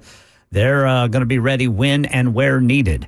Ukraine President Volodymyr Zelensky meets with former President Trump tomorrow morning. As you know, President Zelensky is asked to meet with me, and I will be meeting with him tomorrow morning at around 9:45 in Trump Tower. And it's a shame what's happening in Ukraine. Now, Zelensky was making the rounds in Washington today. President Biden, announcing a $2.4 billion security package for Ukraine. Zelensky met with Vice President Harris, who took a swipe at former President Trump's vow to get Zelensky and Putin to end the war. These proposals are the same of those of Putin. And let us be clear. They are not proposals for peace. Well, Trump says she's wrong. I look forward to seeing him tomorrow. We'll see. I do believe I disagree with him. Well, he doesn't know me, but I disagree. But I will say this. I believe I will be able to make a deal between President Putin and President Zelensky quite quickly. Trump says he wants to save lives. Right now in Kentucky, Governor Andy Beshear announced the first medical marijuana license to go to a cultivator. That's going to be KCA Labs in Nicholasville, a safety compliance facility that already tests hemp. Our Office of Medical Cannabis has established strict regulations, and safety compliance facilities like KCA will guarantee all Kentucky cannabis is held to the highest medical standard. Licenses to other cultivators and processors go out through a lottery October 28th, then dispensaries in November. Then patients can apply for their medical marijuana cards in Kentucky starting on January 1st. That's the latest news. Traffic and weather next. I'm Ken Weaver, WTN News. Hey, it's Dan Mandis, and I am so glad that California Closets has fixed my closet catastrophe. After exact measuring and planning, they came over and got to work.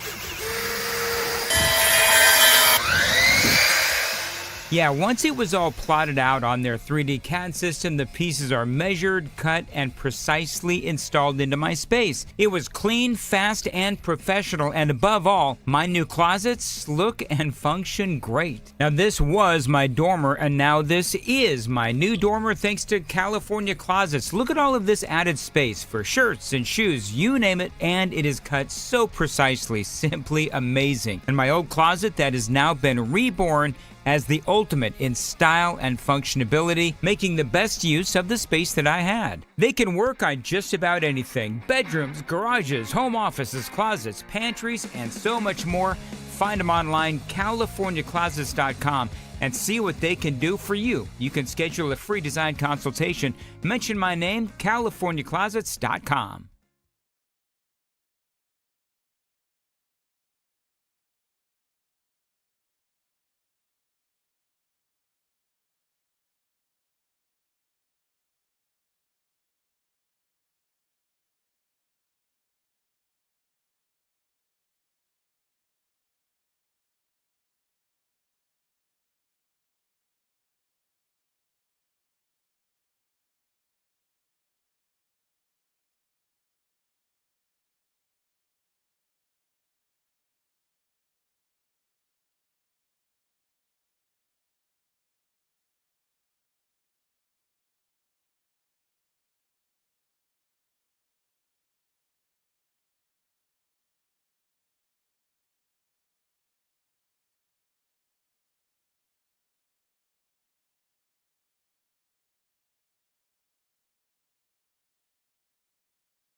Hey, good evening, everyone. It's 7 minutes past the hour of 6 o'clock. This is the fourth and final hour for this Thursday, September 26th. We're going to get you a lot of news and information.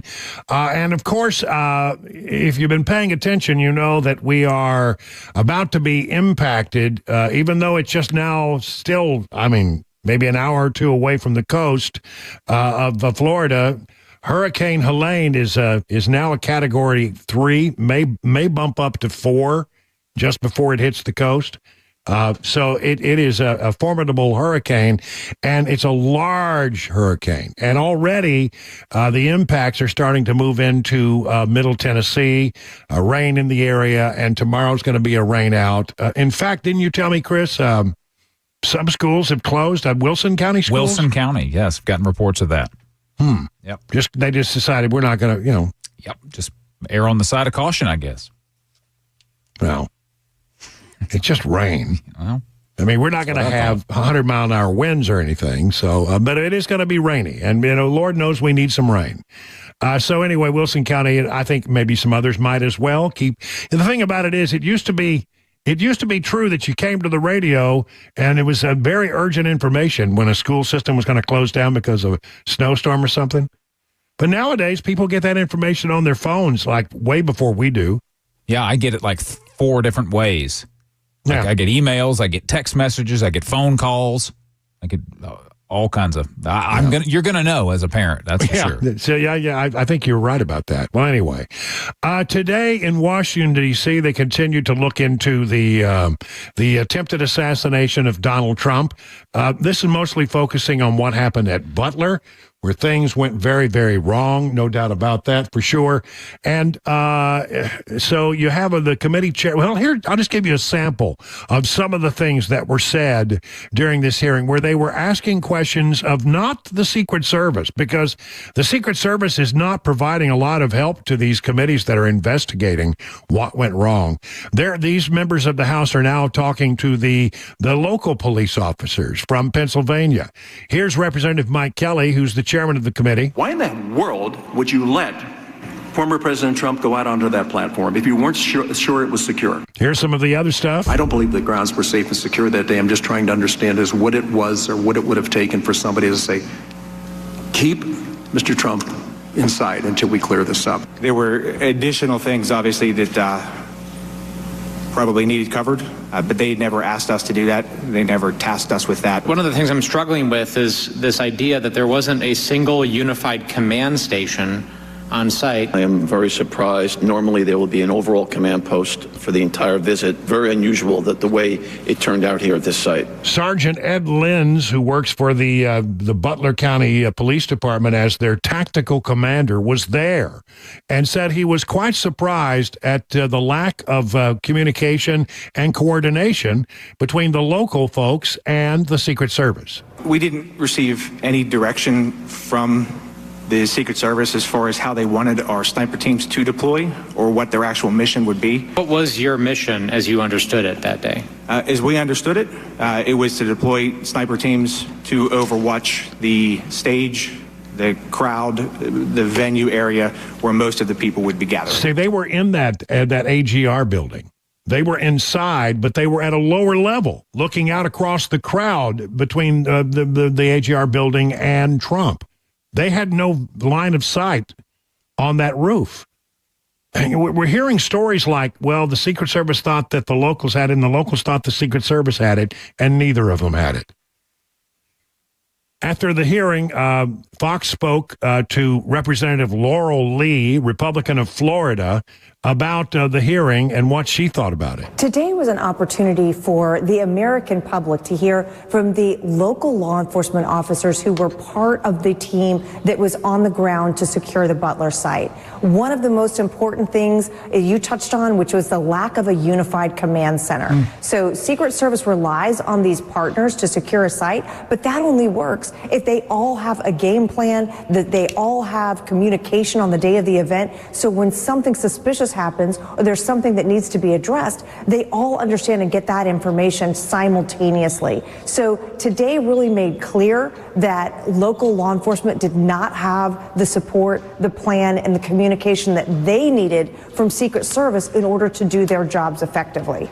And here's why it's so important, because President Trump is still out there every day in the public talking to voters and getting his message out in America. And so there needs to be a level of assurance that he is being kept safe, that the protective detail is doing the things that they need to do, and that something like this isn't going to happen for President Trump or any of the other people who are under that protective detail.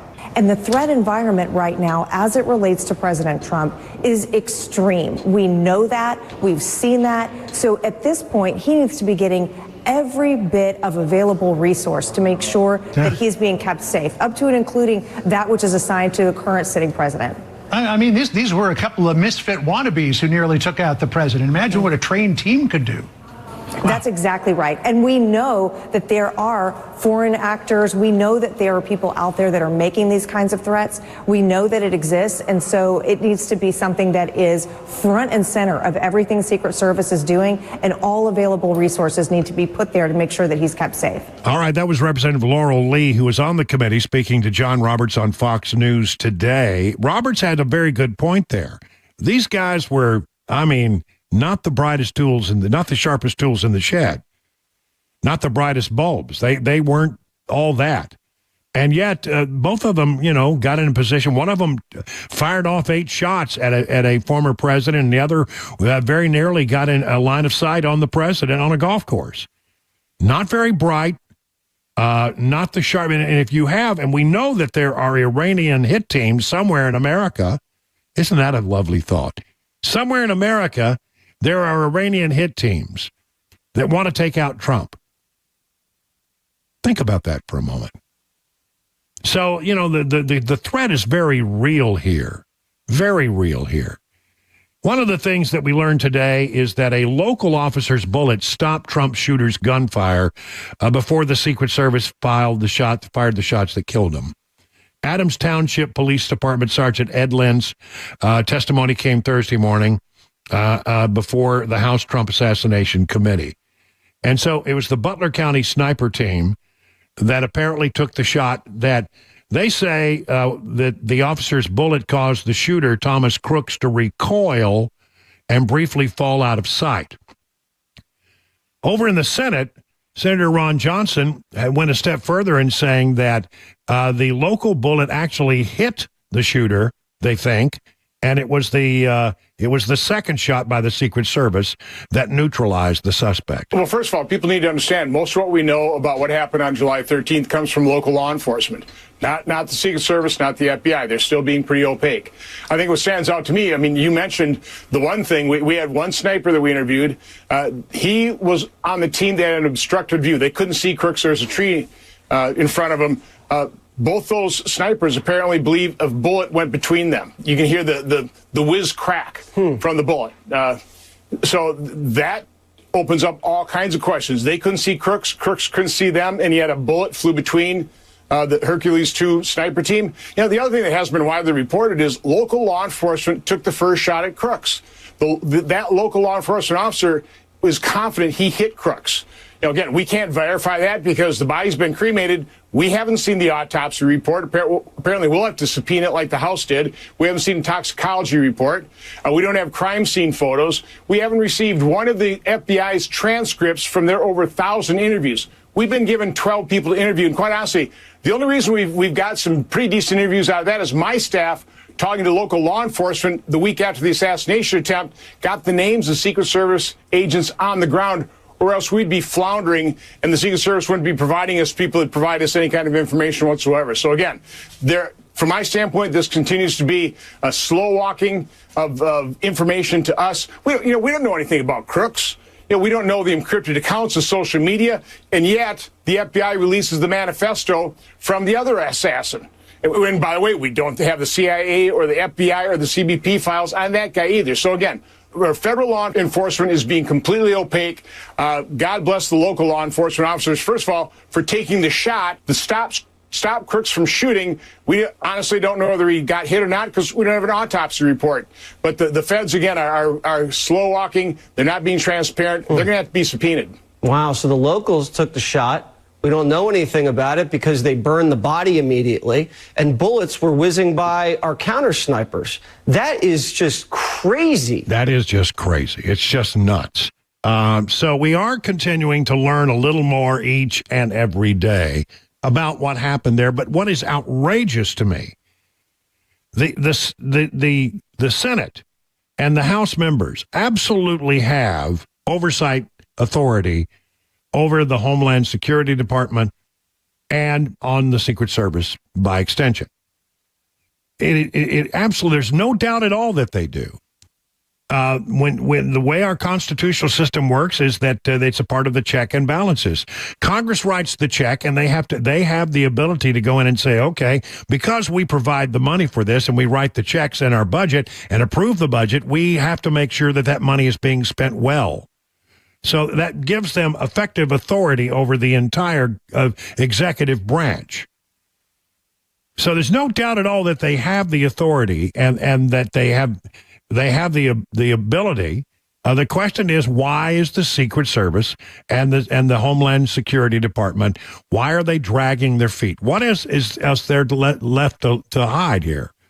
I mean, it's going to be hard to keep things a secret, given the fact that there were so many. I think there were 44 police officers from the Butler Police Department who were there that day, in addition to State Patrol and other local officials, local law enforcement organizations that were there supporting the Secret Service. Probably more of them than there were anybody else. there are at least, I don't know, 10,000 videos of what happened from people in the crowd. And over time, we've seen virtually every angle of that. So there's nothing that they can hide. Why aren't they coming forward and just coming clean? Oh, we're doing an internal investigation. I don't trust them to do an internal investigation. FBI's not looking into anything about what went wrong. They're just investigating, the shooter, who's never going to be charged because he's dead. So I don't understand why there's this foot dragging, this lollygagging, this refusal to provide information. And I'm telling you, it's about time to start issuing subpoenas, and it's about time to start holding people accountable and in contempt of Congress if they don't show up. That is the power that they have, and they need to get serious about providing this information. They're keeping it. It's not just keeping it from the Congress. It's keeping it from you and me. So I'm hoping that they get really, really done. And, there is this, as we said, a credible threat. The fact that there were even snipers there was a miracle because they knew there was a credible threat. Apparently, this has to do with the Iranians. So that's why they had a sniper there for the first time ever. Thank goodness they were there. But I'm telling you, there's still stuff that we need to know, and they need to come clean and come clean quick. It is 20 minutes now past the hour of 6 o'clock.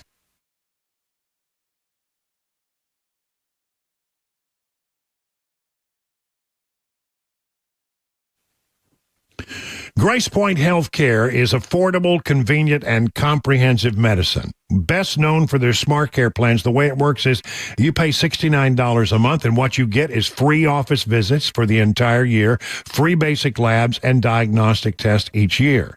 At Grace Point, you are usually seen the same day or the next day. No long wait times in the waiting rooms. Grace Point is your primary provider that treats the entire family from newborn to seniors.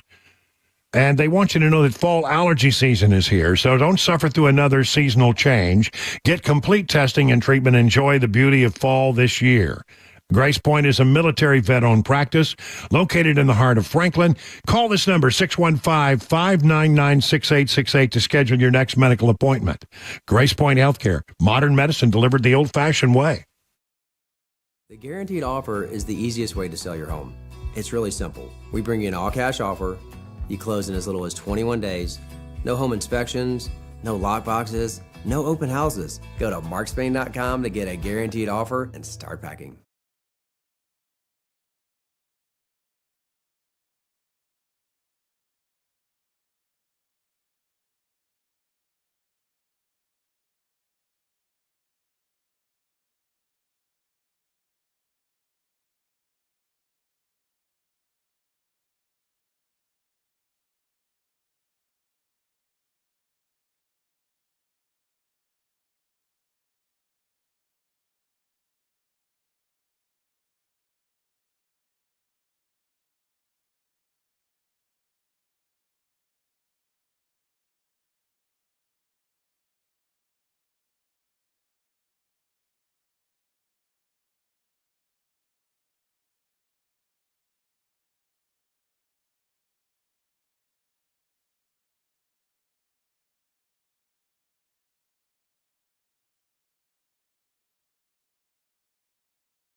It is 25 minutes now past the hour of 6 o'clock. I just have noticed that Hurricane Helene has now gone up to a Category 4, 130-mile-an-hour winds. So it's a Cat 4.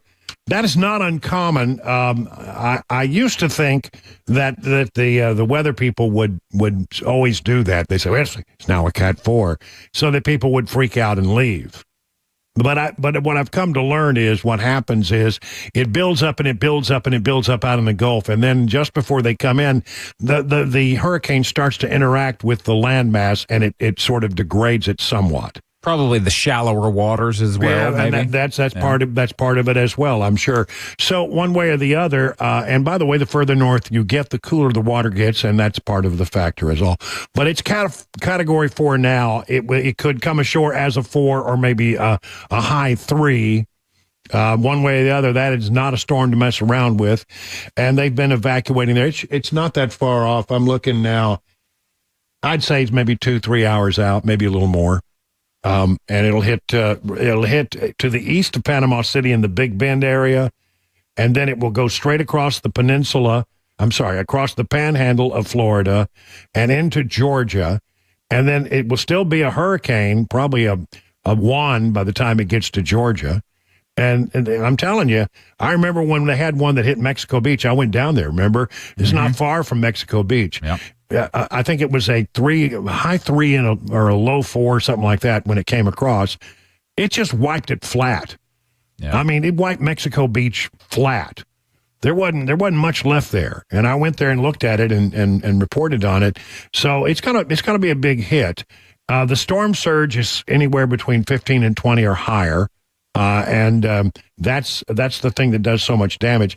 Not so much the wind, it's the water, is what they always tell you. It's the water. So then it goes into Georgia, and then it sort of then starts to bend to the left or to the west, and it makes a bead for us here in Tennessee. By the time it gets here, it'll be either a low-grade tropical storm or a tropical depression. And we're talking about 3, maybe 4 inches of rain, maybe more. I don't know. And then it sort of stalls out and just sits there for a while, and then it does a dipsy doodle and goes back to the east, due east. Now, we thought that was going to happen right over us, but now it looks like that dipsy doodle is going to happen a little north to us, according to the ever-popular spaghetti models. Maybe like Bowling Green or something? Yeah, so maybe about halfway between here and Bowling Green, maybe somewhere there. It just right on the line is where it does the dipsy doodle, and then heads due east. Dipsy doodle. Yeah. There's nothing like it. I remember one time, I think it was it Elena? Yeah, Elena, years ago, when I used to work in Mobile. So, I covered a few hurricanes in my day.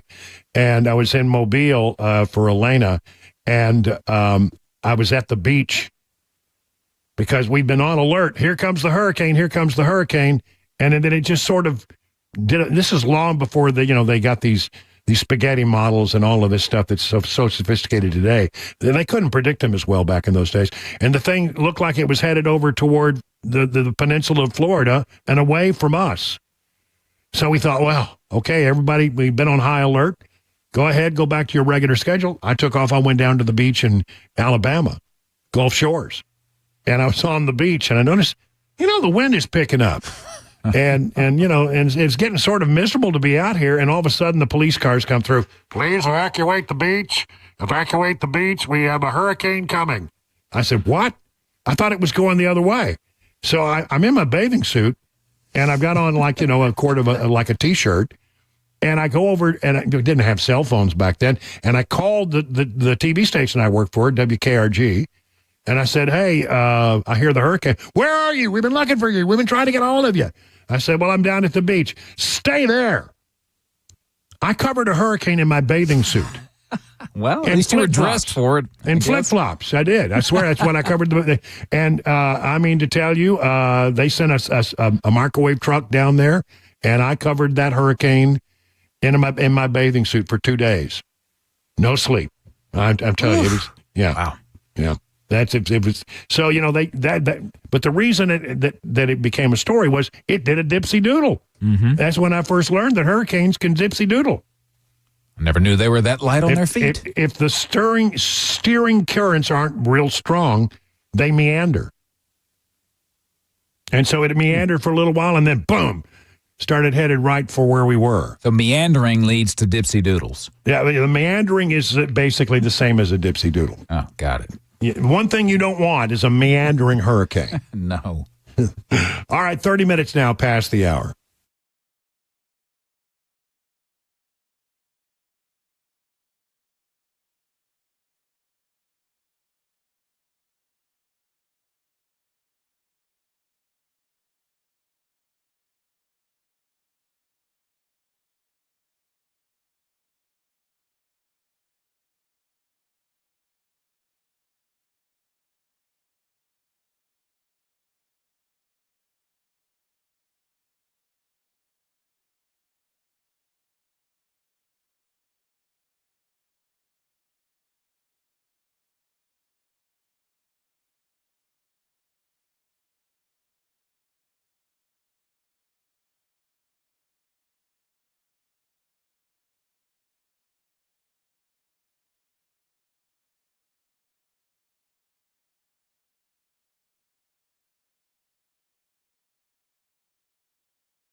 You know, let the team at Restoration Wellness help you achieve your health goals. They're a leader in weight loss management in Wilson County. So call the Restoration Wellness team today. Here's the number, 615-470-8124. Or visit them at their website, restorationwellnessmedspa.com, to book a consultation today. Now, you're going to meet my friends Carly and Jamie, who will take great care of you like you're part of the family.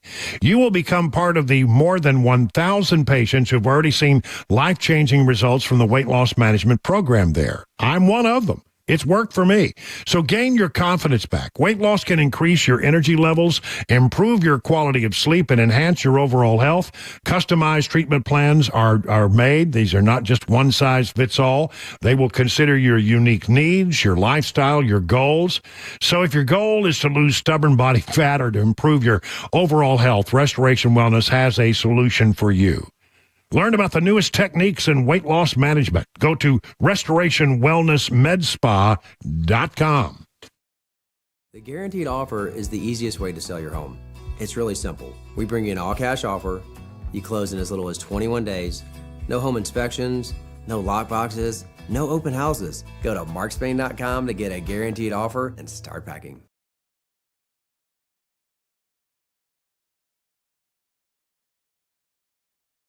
Hey, it's Dan Mandis, and I am so glad that California Closets has fixed my closet catastrophe. After exact measuring and planning, they came over and got to work. Yeah, once it was all plotted out on their 3D CAD system, the pieces are measured, cut, and precisely installed into my space. It was clean, fast, and professional, and above all, my new closets look and function great. Now, this was my dormer, and now this is my new dormer thanks to California Closets. Look at all of this added space for shirts and shoes, you name it, and it is cut so precisely, simply amazing. And my old closet that has now been reborn as the ultimate in style and functionality, making the best use of the space that I had. They can work on just about anything: bedrooms, garages, home offices, closets, pantries, and so much more. Find them online, CaliforniaClosets.com, and see what they can do for you. You can schedule a free design consultation. Mention my name, CaliforniaClosets.com.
It's 38 minutes now past the hour of 6 o'clock on Super Talk 99.7. Brian Wilson in the chair for another 22 minutes or so, and then we will hand it over to the news. And then after the news, Mark Levin's show will be here, and we got a lot of stuff to cover here. Another 2024 update. We have some new information that is keep coming in. And is there anything more important, really, than in the minds of many people is how this thing's going to be decided? You know, I think this is pretty interesting stuff, and I'm going to be honest with you. There was a time when if you asked me the question, you said, Wilson, I'm going to twist your arm, and you have to tell me the truth. How do you think this thing's going to end up? I wasn't sure. I really wasn't sure. It was so tight, and I could see an argument made for a win by Kamala Harris and an argument to be made for a win by Donald Trump. But recently, I've started to see things that give me a little confidence that something is going on out there. And look, these are small little things, and some of them are polls and some of them are anecdotal, but I'm beginning to have a better feel about how this thing's going to go. And I think Kamala Harris will win the popular vote. And I think that Donald Trump is likely to win the Electoral College. That's the way it feels to me right now. And again, there's a shift happening. I think, honestly, after the convention and then after the debate, which, let's be honest, did not go well for Donald Trump, I thought Kamala Harris probably hit her high water mark. But now she's out there, and she seems to be, the more we see of her, the less we like. She was sort of unknown, but once you start to put, bones on what her positions are, such as they are, we can't get enough information to really put bones on much of it. But one way or the other, as people started to hear more about her and hear her talk, and we realize, that she talks us in circles and she's full of all kinds of vapid platitudes, I think that it's starting to shift back in Donald Trump's direction. Here's another one of these reasons why I think something is up. This just came down from Fox News. Former President Donald Trump is narrowly ahead of Vice President Kamala Harris in the presidential contest in Arizona as the Democrat nominee loses ground among women, Hispanics, and young voters.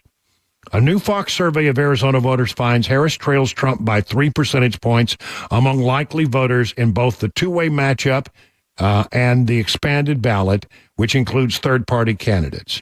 While 9 in 10 say their vote is locked in, both Harris and Trump have a handful of supporters saying they might change their minds. In August, okay, we're in September now. This is August. Harris was up by 1 point in Arizona among registered voters. Today, she's down by 2.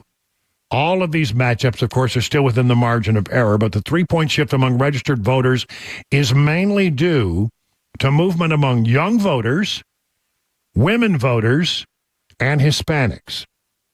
Since August, Harris's 18-point lead among Hispanics has narrowed to 8 points.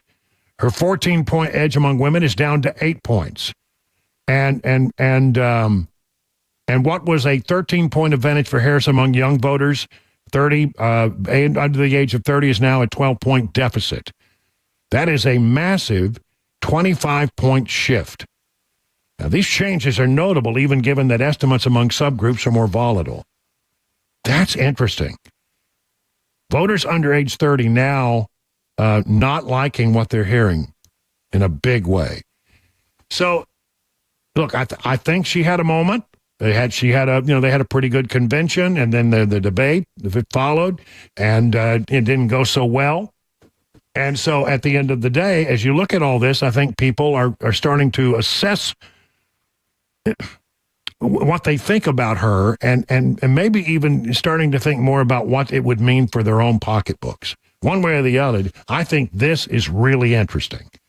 And Harris has amazingly strong support among those ages 65 and over. Voters with a college degree and urban voters, and still receives majority backing among women and Hispanics, plus 1 in 4 non-MAGA Republicans favors Harris over Trump.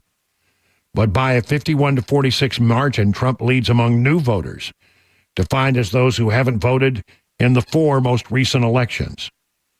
Arizona is looking tougher for Harris than a month ago, says Democrat pollster Chris Anderson, who conducts Fox News surveys alongside Republican Darren Shaw. If young voters and Hispanics don't make a U-turn, it's hard to see how she walks away with a win. Most Arizona voters trust Trump more than Harris to handle immigration, big issue there, by 15 points, the economy by 8 points. And those are significant leads, and they match where things stood last month. But compared to this June leads over President Joe Biden, Trump's advantage is down 5 points on immigration, down 7 points on economy. Yeah, I'm sure it has tightened in those regards. But there's a shift. And as long as we're talking about Arizona, Byron York has written an interesting piece about polling in the Sun Belt states. And again, it's not so much about, who you're going to vote for, the horse race. It's more about the policies and where people are on policies. So listen, as I go through these, I did this earlier, but I think it's really fascinating. In Arizona, 46% of those surveyed said Trump's policies have helped them, while 34% said policies have hurt them. It's a 12-point positive margin for Trump. In Georgia, it's a 13-point positive margin.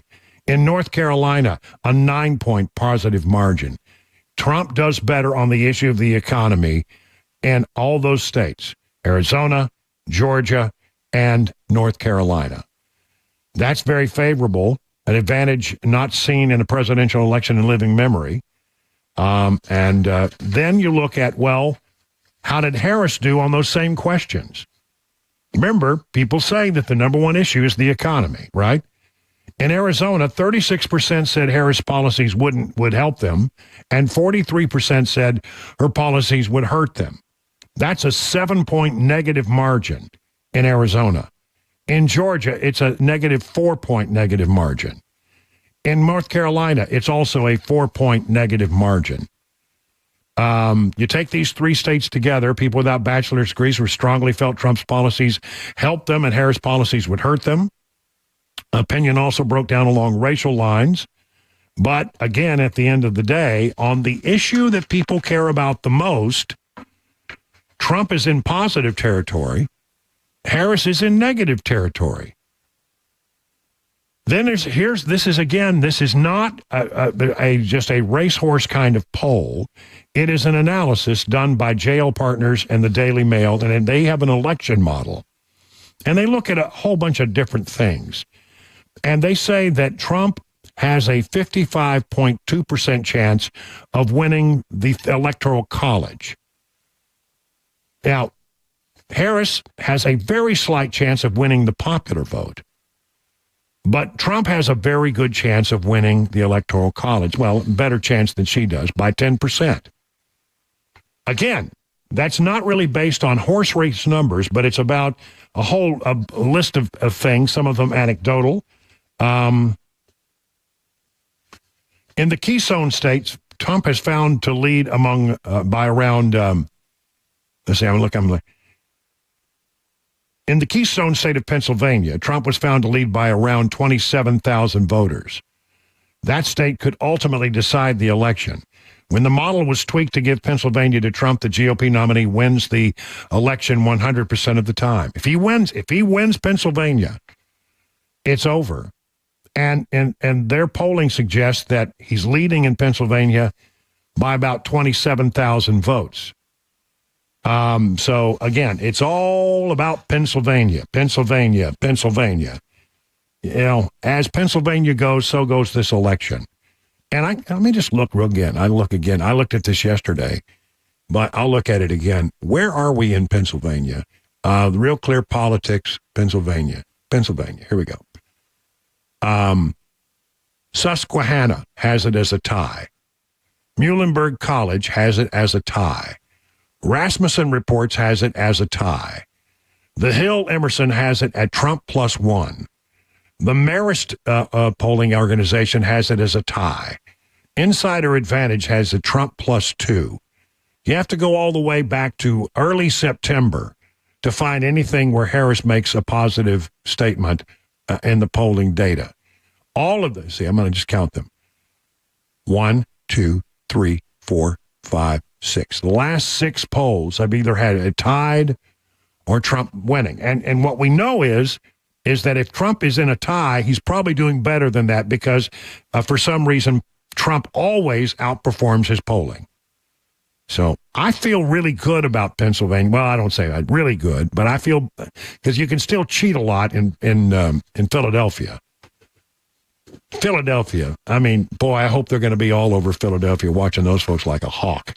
Because that's where, if there's any monkey business going on in Pennsylvania, it'll be happening in Philadelphia.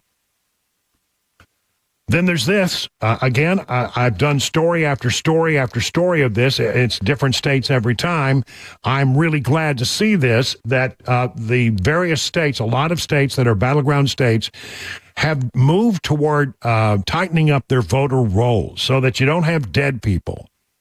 You don't have people who, vote even though they no longer live in the state.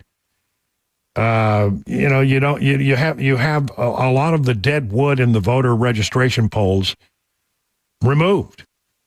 North Carolina, this is a big story. The North Carolina State Board of Elections has removed nearly 750,000 people from the list of registered voters within the last 20 months.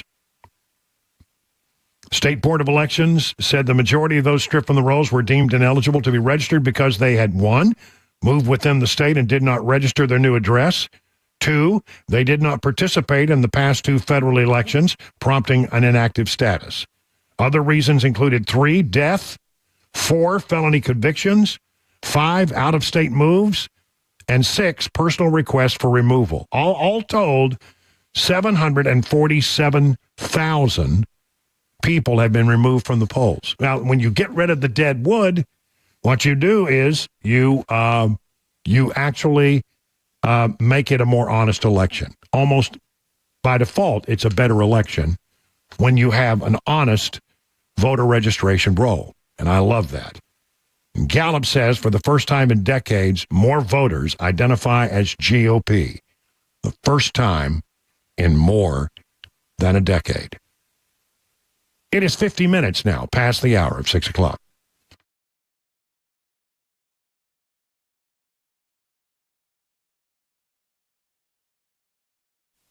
If you're a fan of Legend Steakhouse like I am, enjoy some of those same flavors right at home, right on your very own grill. Take a walk down your local grocery store aisle, place like Walmart, Kroger, and look for Johnny Fleeman's very own brand. Johnny Fleeman's Marinade proprietary blend will give your steaks, chicken, or chops a flavor that will hit a home run with family and friends. Low in sodium, about a third of other brands, and you don't have to worry about over-marinating because of that. And let's talk about his honey mustard salad dressing. That's good stuff. Use it as a salad dressing. That's a natural. Or a dipping sauce for your favorite chicken fingers, fresh-cut veggies, or chips. A recipe used in his restaurants for over 35 years. So if your favorite grocer isn't stocking Johnny Fleeman products, ask them to do so. For more information, go to visit johnnyfleeman.com. And it goes without saying, for those times when you want someone else to do the cooking, they'll always be glad to see you at your nearest Legend Steakhouse for lunch or for dinner.